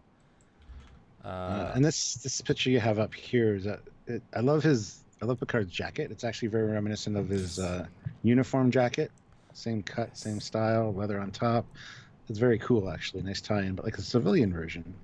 Yeah, I love it. I actually love it. And we see it. I'm cutting to when he's in. I was gonna say he's got some kind of symbol where his combadge would normally be on that jacket. It's just kind of like a little. That's his crest because they're also giving that out at San Diego. I believe it's his family crest. I guess for luck or something. But yeah, I think this is a very good uniform piece because it's a two-piece like his old uniform. It's not his old uniform. It's a different fabric, but this is a good piece for him to walk around in. He had a lot of change of clothes in this show. Does old Sir Patrick? I really like that. They got to the ship. They're on the ship. Very weird looking ship. Moving on. Jeri puts in $2 Canadian. Again. Thank you. Will we get Klingon Gimli to match Vulcan Legolas? Probably. And Eugene puts in 250 rubles. Yes, this is definitely an elf. By the way, it seems Legolas and Hobbit had different eyes with contact lenses. Yeah, that's the big thing. Yeah, they had a few different things. And also, Good Old Gamer says 2 Volk used a bow in Star Trek Voyager, and they got stranded, so archery still exists. Oh yeah, as a fun sport. I just mean the hand. I mean Vulcan martial arts. Yeah, and even Spock and Kirk made bows. That would be something you'd be taught as basic survival. Yeah. To construct your own bow, hunt for food. But I just mean in a world with phasers. Although that said, obviously, a lot of times in TNG we see him go, the uppercut of "I'm knocking you out" happens all the time. So we'll talk about this Romulan guy. And Picard's in his very smart uniform, so I'm guessing this is just before or after he goes to Starfleet. Because he's looking darn smart. He's got a nice smile. Reminded who he is. He's, a good guy that saved them. Yeah. And England DG puts in $2. Why does the elf have a ninja sword? Because reasons. Although it's so flat, I think it's a wooden stick more than a ninja sword, which is weird. I don't know. It's weird. Who's to say? So then we get a shot of the new main character ship bridge. Thoughts? Which doesn't look like a bridge. No. It looks like a cargo area. There's a staircase right behind him, too. It could be a makeshift bridge. Maybe they had to... it's got holographic displays, so maybe they have a way of carrying their display systems with them. Because it does not look like a bridge. I mean, unless it's a cargo vessel, which is fine. That would be probably the case, to be honest. Yeah, if you cut to later on, you can see the full layout. It's got 2 full bridge consoles, the dude in the middle... and then 2 side consoles with chairs, one of which Picard's sitting in. Although they don't have consoles, so if it was just a cargo hauler, then 3 main stations is fine. And they say explicitly this guy in the middle is not the captain, he's the pilot. So, you know... and what do you think about having fully holographic display readouts? It's a good next evolution for kind of technology, but yeah, it's kind of impractical if you need to jury rig something together and you have no power. That's the issue I always have with kind of holographic things like that. And also, there's less to... I mean, the Discovery stuff is also not great because it's just... but having tactile buttons, visible displays, like that actually adds something to the performances. Whereas this chap, in one of the shots, he's actually... The pilot guy is actually holding a holographic throttle. And it's like, oh, great. Yeah. Really? Because he's just on a chair. But he's like doing things like, just have a console. But I think it's a cargo hauler that they've got. Makes a lot of sense design wise, and it's a simple show because it's not a glamorous show. I think it's more about the story than about the Starfleet-ness of it. So then you get this shot of Picard, not on his Vineyard, but my assumption this is a Romulan camp nearby. This is a refugee camp because if you look at... Well, that's where... I think that's where he meets that girl that was pointing the phaser at him. Wearing a different outfit, though, he is. Yeah, he's wearing a different outfit. Yeah, he's wearing his cool next-gen style, but the other one's just wearing his jacket. I think he's gone to find help. This is his first shot. And if you look at the right, there's a lady and a guy, both wearing very Romulan-style clothing. So I think, like I said, this is why I think this is the Romulan settlement on Earth. Doubling down, if you look to the guys he's walking towards, they're wearing the same armor as the guys that throw him out in a few scenes. And the guy that he had, or somebody, or I think that's probably the ninja guy maybe, puts a guy to the ground. So I think he's gone to look for help. The Romulans don't like it. As you can see, multiple Romulans, both bald and not bald, with more ridginess and less. A lot of facial hair. But that's all the same sequence. I'm looking forward to that scene. Peter Rune puts in €2. He is one with you. the Force is with him. Yes. Martin Devon puts in £2. Silence your dog captain, Commander T-Buck. Good reference there. Avenue Pad puts in $5 Canadian. Romulans are supposed to look like Vulcans. TNG also gave Vulcans and Romulans all bowl cut wigs. Romulans and Vulcans had long hair in TOS and movies. There you go. Yeah, I never quite bought the everyone has a bowl cut, personally. There's not only one style, in the entire thing. Then you get an interesting scene where there's this room that goes lighty light, and it's Picard in a different uniform, but this is the one where he's in his Captain Picard Day room, and this woman person is wearing a science uniform, and it matches the uniform that he's shown Data's or Law's body or B4's body. So I think this is all the same sequence where he's going to facility, and this is maybe hologram-based technology, but he's going to see them there. And I don't remember seeing this scene from all the times I watched the trailer. It's very quick. And he may, but I don't think he's wearing the same outfit. No, he's not as he sees Data. This is not necessarily a holodeck. It has a lot of different costume changes, I'll say, in this. So it's kind of fun to see his different variations. It's not always where he's got the wine. It's not, it's a whole lot of different variations. But yeah, science stuff. Then we get a fun shot inside the Borg Cube where they're being security checked to get in. You can see a Romulan in the background you can see he's got a slight point to his eyes. It's a frame of a shot, but yeah, he's being security checked. Cut to him going through doors. This is a Romulan scientist. He's in the trailer. He is a big fan of Trek, and he's British. It's his first Hollywood thing. I watched the panel. Do you think, though, that the trailer's lying to us that the main lady is in the room he's walking into? Or is this later in the season when she's safe with Picard and it's her quarters on the ship? Yeah, I would probably buy that above her having a room like that on the Borg thing. Me too, 100%. Because the next scene, he's talking to another female, which is right by the scanners by the looks of it. So, yeah. And did you notice that the lady's got a cute furry blue toy for some reason? Yeah. And this could be a flashback. I mean, she's wearing the same necklace, but she's obviously not injured yet. But yeah, this is Yeah, this is we're lying to you in the subtle lie of like these things aren't together, which is fine. But yeah, I actually love the look of this Romulan lady with a high collar jacket that's a bit pointy. I think she's got a really good look. I think she might be the primary antagonist of the command, and he's a scientist because he says he's a scientist. So I think that's the chain. I think she has just a good look. She also looks like an elf. She does. Yeah.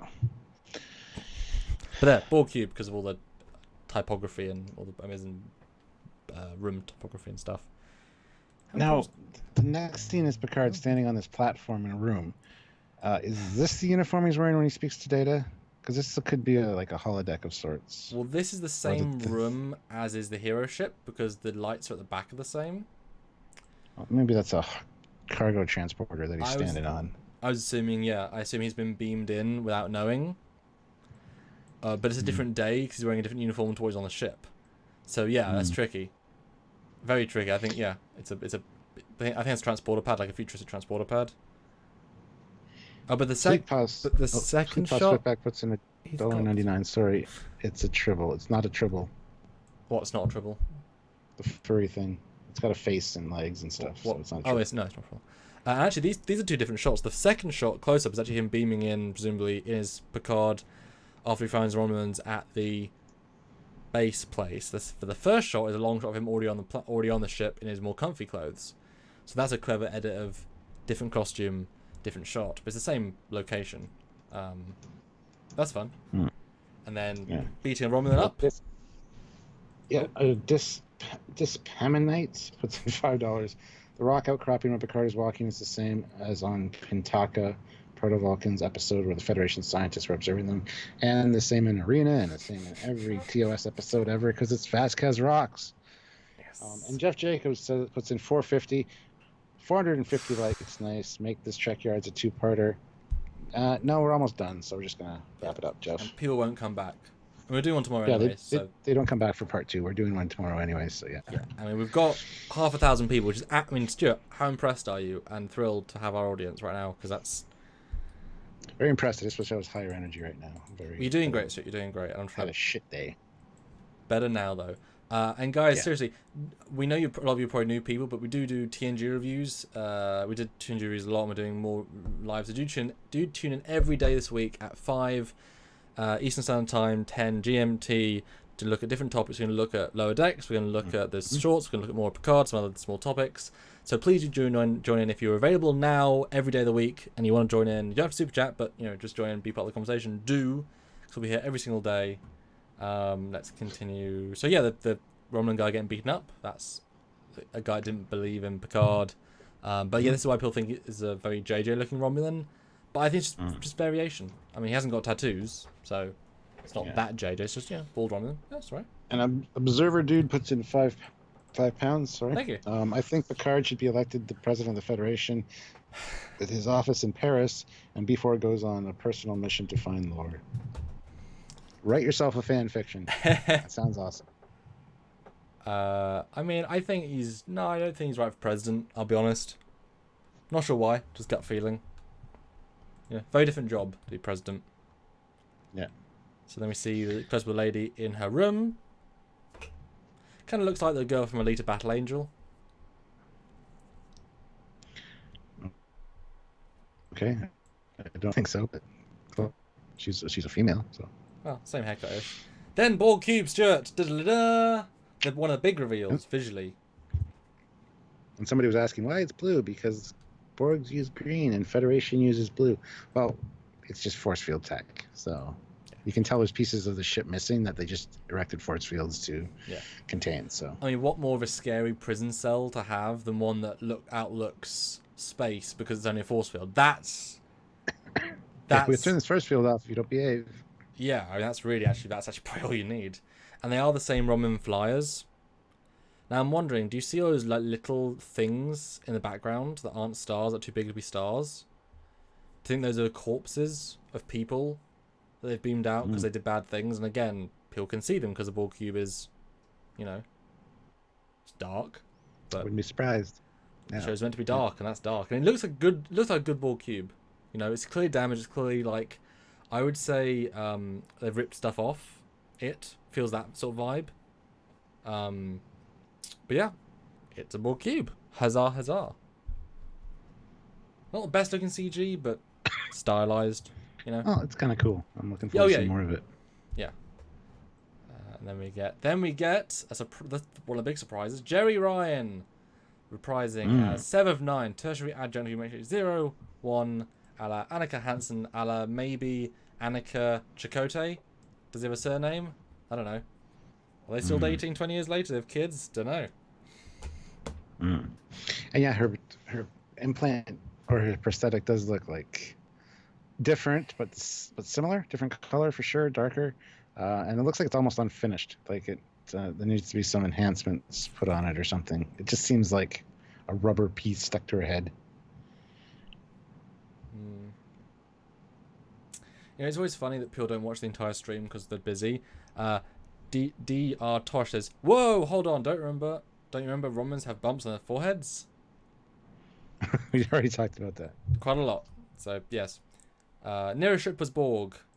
Yes, kind of. What was the Romulan ship that had Borg augments put on that kind of overtook the ship? But yes, but they're not gonna take the letter of the law of countdown as canon. Otherwise, a ton of stuff they have to make canon, and they're not going to. Yeah, Jeri Ryan. What do you think? Happy to see her. Yeah, she's definitely aged very well, and definitely is a good addition to this Borg centric. Borg. I said Borg. Borg. 7 of 9 Borg. So I'm glad to see her. It's kind of nice to see the crossover between Voyager and TNG here. I would like to see some DS9 characters as well join the fray. That would be awesome. Well, hey, I mean, the Cardassians could be important for one scene, and and Garrick's the liaison. I mean, there's infinite possibilities. Same with Worf. Have one cameo of just Worf in makeup on a view screen, saying, you know, how the Klingons doing. They will not join you. Damn it, Worf. There we go. That's all you need.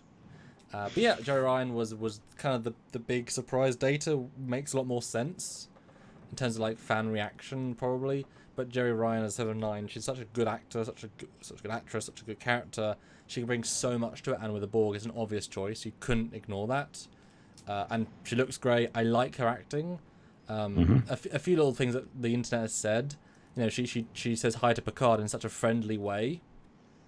And they were saying how she doesn't know Picard, and I was thinking, it's been like 23 years since Voyager came back, and they're both survivors of Borg, and she knows Locutus, and of course they met up, of course they had coffee, of course they became friends, of course they go to the weekly BA meeting, Borg's Anonymous. Yeah, although they're not anonymous people, they're two celebrities, but yeah, I mean, you would assume they'd be actually get quite, not close, but like, you know, definitely would know each other really well, so I'm more than happy. And 20 years in the world of humans, she's gonna pick. I mean, how much did she evolve in 7 years? I mean, I watched again Endgame again, and when she's on her date with Chakotay, she is very emotive. They said, right, Jeri, push the emotive to the next level, and she did, and she pushed it to another level here. So I'm absolutely fine with her being basically human at this point. I can see, as like with Endgame, that she sort of goes into a mode when she talks science, where she sort of gets more zoned in, but when she's just being fun, she's being herself. Makes it easy for Jeri Ryan because she just gets to be herself more. But yeah, I'm brilliant, perfect to bring back. Actually, 10 out of 10. And Michael Smith puts in $5. Best guess: what role does Seven play in this adventure? She's a resident Borg expert. Like that's pretty obvious. I mean, one of them anyway.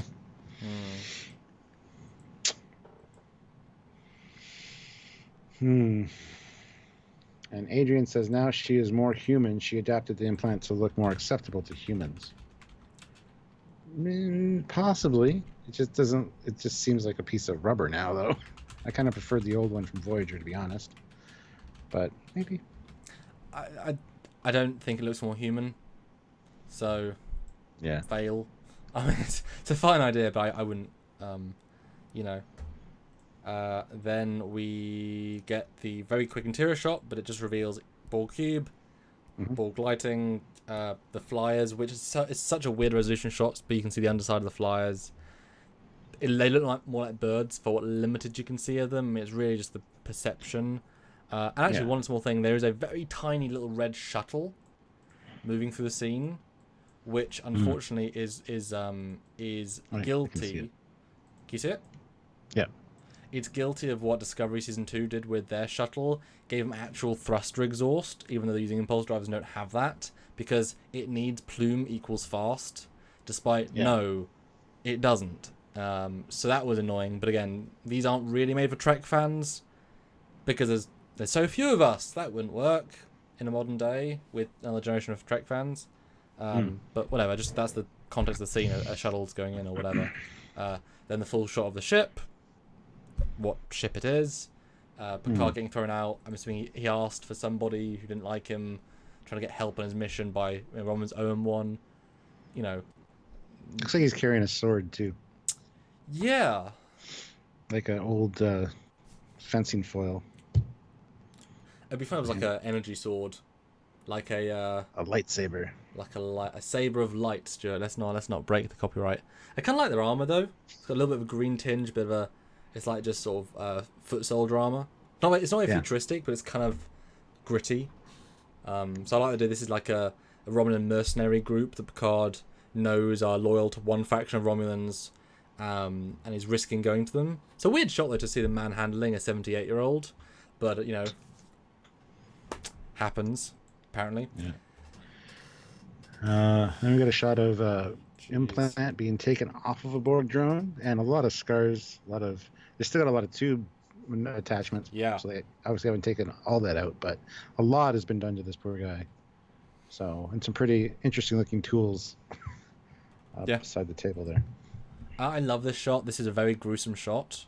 One of the makeup guys said I would love to redo the Borg. I'm very scared what they'll do with the Borg, because making it too far. I think the First Contact Borg looked perfect. I don't think you could do much to them. Don't give them pulsing energy. Don't give them energy source. That's perfect. That's it. That's all you need. But I like the fact that this is what I imagine Borg still having, all these tubules, and there's even literally a tube still attached if you look at his lower right. I love this as an eyepiece. This is a very graphically horrible, cool shot. And you said in an earlier video that maybe he's been harvested so much and then sort of sewn back together. That's what the scars are, although they could just be, that's what happens to some drones when you have that much, they ripped the copper wire off his body, and that's why he's got all these. But it's not Hugh. Some people are saying it's Hugh. The actor, Hugh from TNG, from Descent, and from he's the one that they got back and was more individual, and then they going back to the collective. He then made the whole Borg more individual. Oops. Maybe spawned Borg Cube, Borg Queen. Oops. But this isn't him. Although he did say in the panel he is Borg. Did a live cast with him for his costume, which is interesting. But I don't think it's this one. I think because he said he's a leader of the Borg in some respect. So this is definitely not him. But yeah, so I'd reference that. Fleet Plus Fifth says that kind of looks like Hugh, though. I don't think so. No. We'll see. No.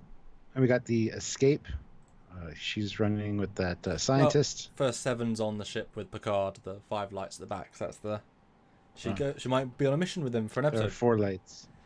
4 lights. There are 5 lights. 4 lights. Count them again. And 1 lens flare. Yes, the Escape. Fine. This is cool. I don't know what Maybe kind of blaster that is. That is definitely Romulan. Looks like Romulan disruptor to me. Looks like a laser tag pistol. Actually, I have one that looks very similar to that. So. Yeah, it's kind of a combination of the laser pistol from that Rick Sturbach designed for TNG and the Klingon disruptor from Discovery. In terms of its like, but I think it's a Romulan disruptor just because I think maybe he got it from. I mean, it would make sense if he's got Romulan people helping in the Vineyard. They might keep their own personal arms, and one threw it to him in a firefight. But I think if that's a Romulan disruptor, I'm totally for that design. It looks similar, more sleek. I don't necessarily. Cool. I don't want to see action Picard, but yeah. give him something. I'm fine with. Give him a mix. You don't want to see him like as a very demure Picard as well. You want to see him a mix. Then you get the lady. She's escaping. Then you get Patrick Stewart saying engage in a different outfit, a totally different one again. He's wearing the backpack from a previous episode. They do say in the trailer, the pilot says, oh, I didn't read down, but he says, be the captain you used to be. So I guess they're letting him be the captain because he's got more experience than any of them. So his engage actually means, no, captain me, great legacy Picard, as the pilot's ex-Starfleet, so obviously we respect Picard. But, fun for trailer. Mm-hmm. And then we get logo and then we're done, right? That's the last thing. We get logo and nothing more, Stuart, right? Yep. So thanks for watching, guys. Much appreciated. Oh, there's after credit scenes. Yes. Because of course there is. There's in everything these days. So describe it, Stuart. Describe it. It's somebody playing cards with an old glass that you used to have on the Enterprise D. Yes. And then he looks up and there's Data, and he says, "I don't want the game to end." I can see that, Captain. With Brent. It was good hearing his voice because he doesn't look like Data. He looks like Data, but he's kind of weird looking. So. Yes, we're at the end, guys. Brent Spiner, Data is back, and yes, he is clearly wearing a Nemesis First Contact style uniform. The background is amazingly blurred, so it could either be a holodeck. That's our both theory, we think, and/or flashback. But that'd be a weird if it was flashback. Or dream. Or dream, yeah, exactly. But this was an epic end. It's like if in Star Wars, the new 9 trailer. Well, no, it is actually. It's very much so. Star Wars Episode 9, and then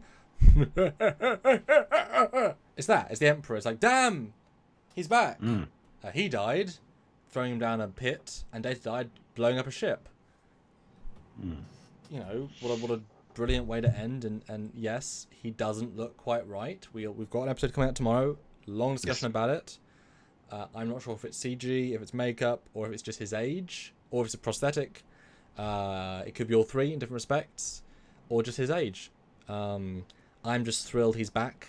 There's not a stunt double, there's not a makeup, there's not a younger actor, there's not just a CGI face that looks 20 years younger.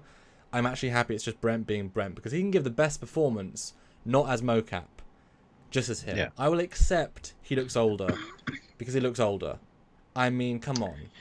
Yeah.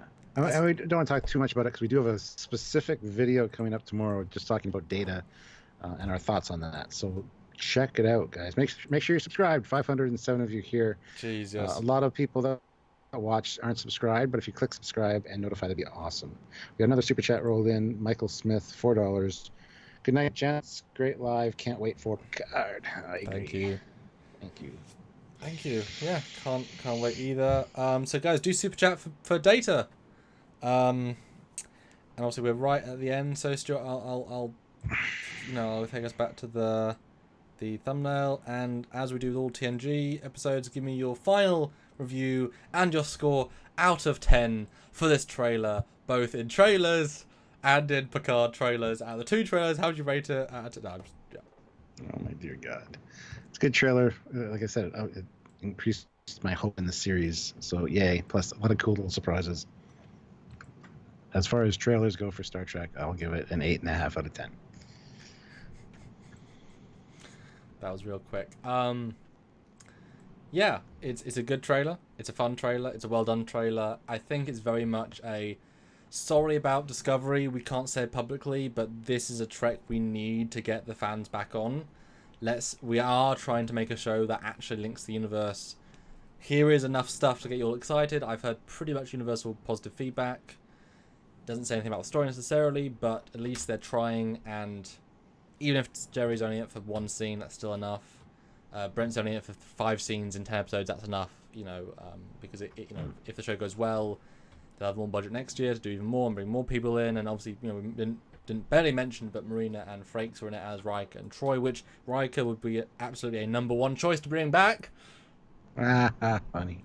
And Marina could be useful to sense, through the lady's memory fog. No. I mean, I don't want to see her back, personally. I want to see her try the accent again, cause she's so English now. I can't do the accent, but she's so English sounding. She's been doing that for the rest of her life. So I'd love to see her try and do the Troy accent, and not be her normal Bromley, whatever the accent is. Because I've met her in person many times. She's very distinct. Doesn't sound like Troy, so I'd like to try it like Troy again.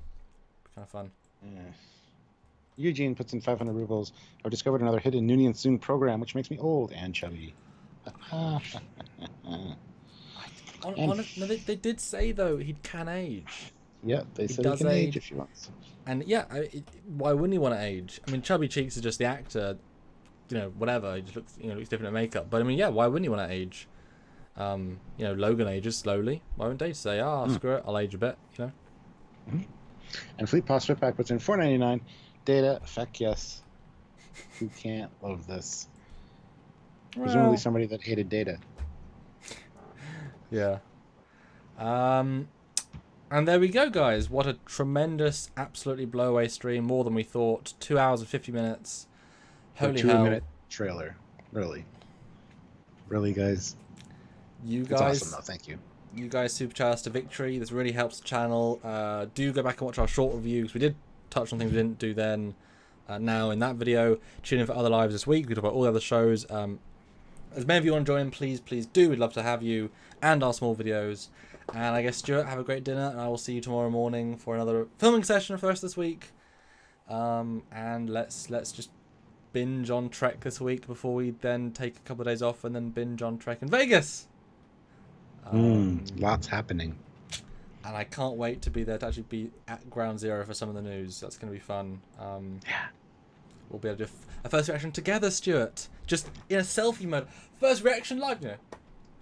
That'll be nice. It's gonna happen. So stay tuned. Like I said, make sure you're subscribed and notified. That way you see all that cool stuff live from Vegas and all that jazz. So important, guys. Hit subscribe. Yeah, and like and everything. And until tomorrow, then, guys. I'm Commander Cockings. And I'm Captain Foley. And we'll see you tomorrow. Bye, everyone. But only if you're subscribed. Bye, but subscribe.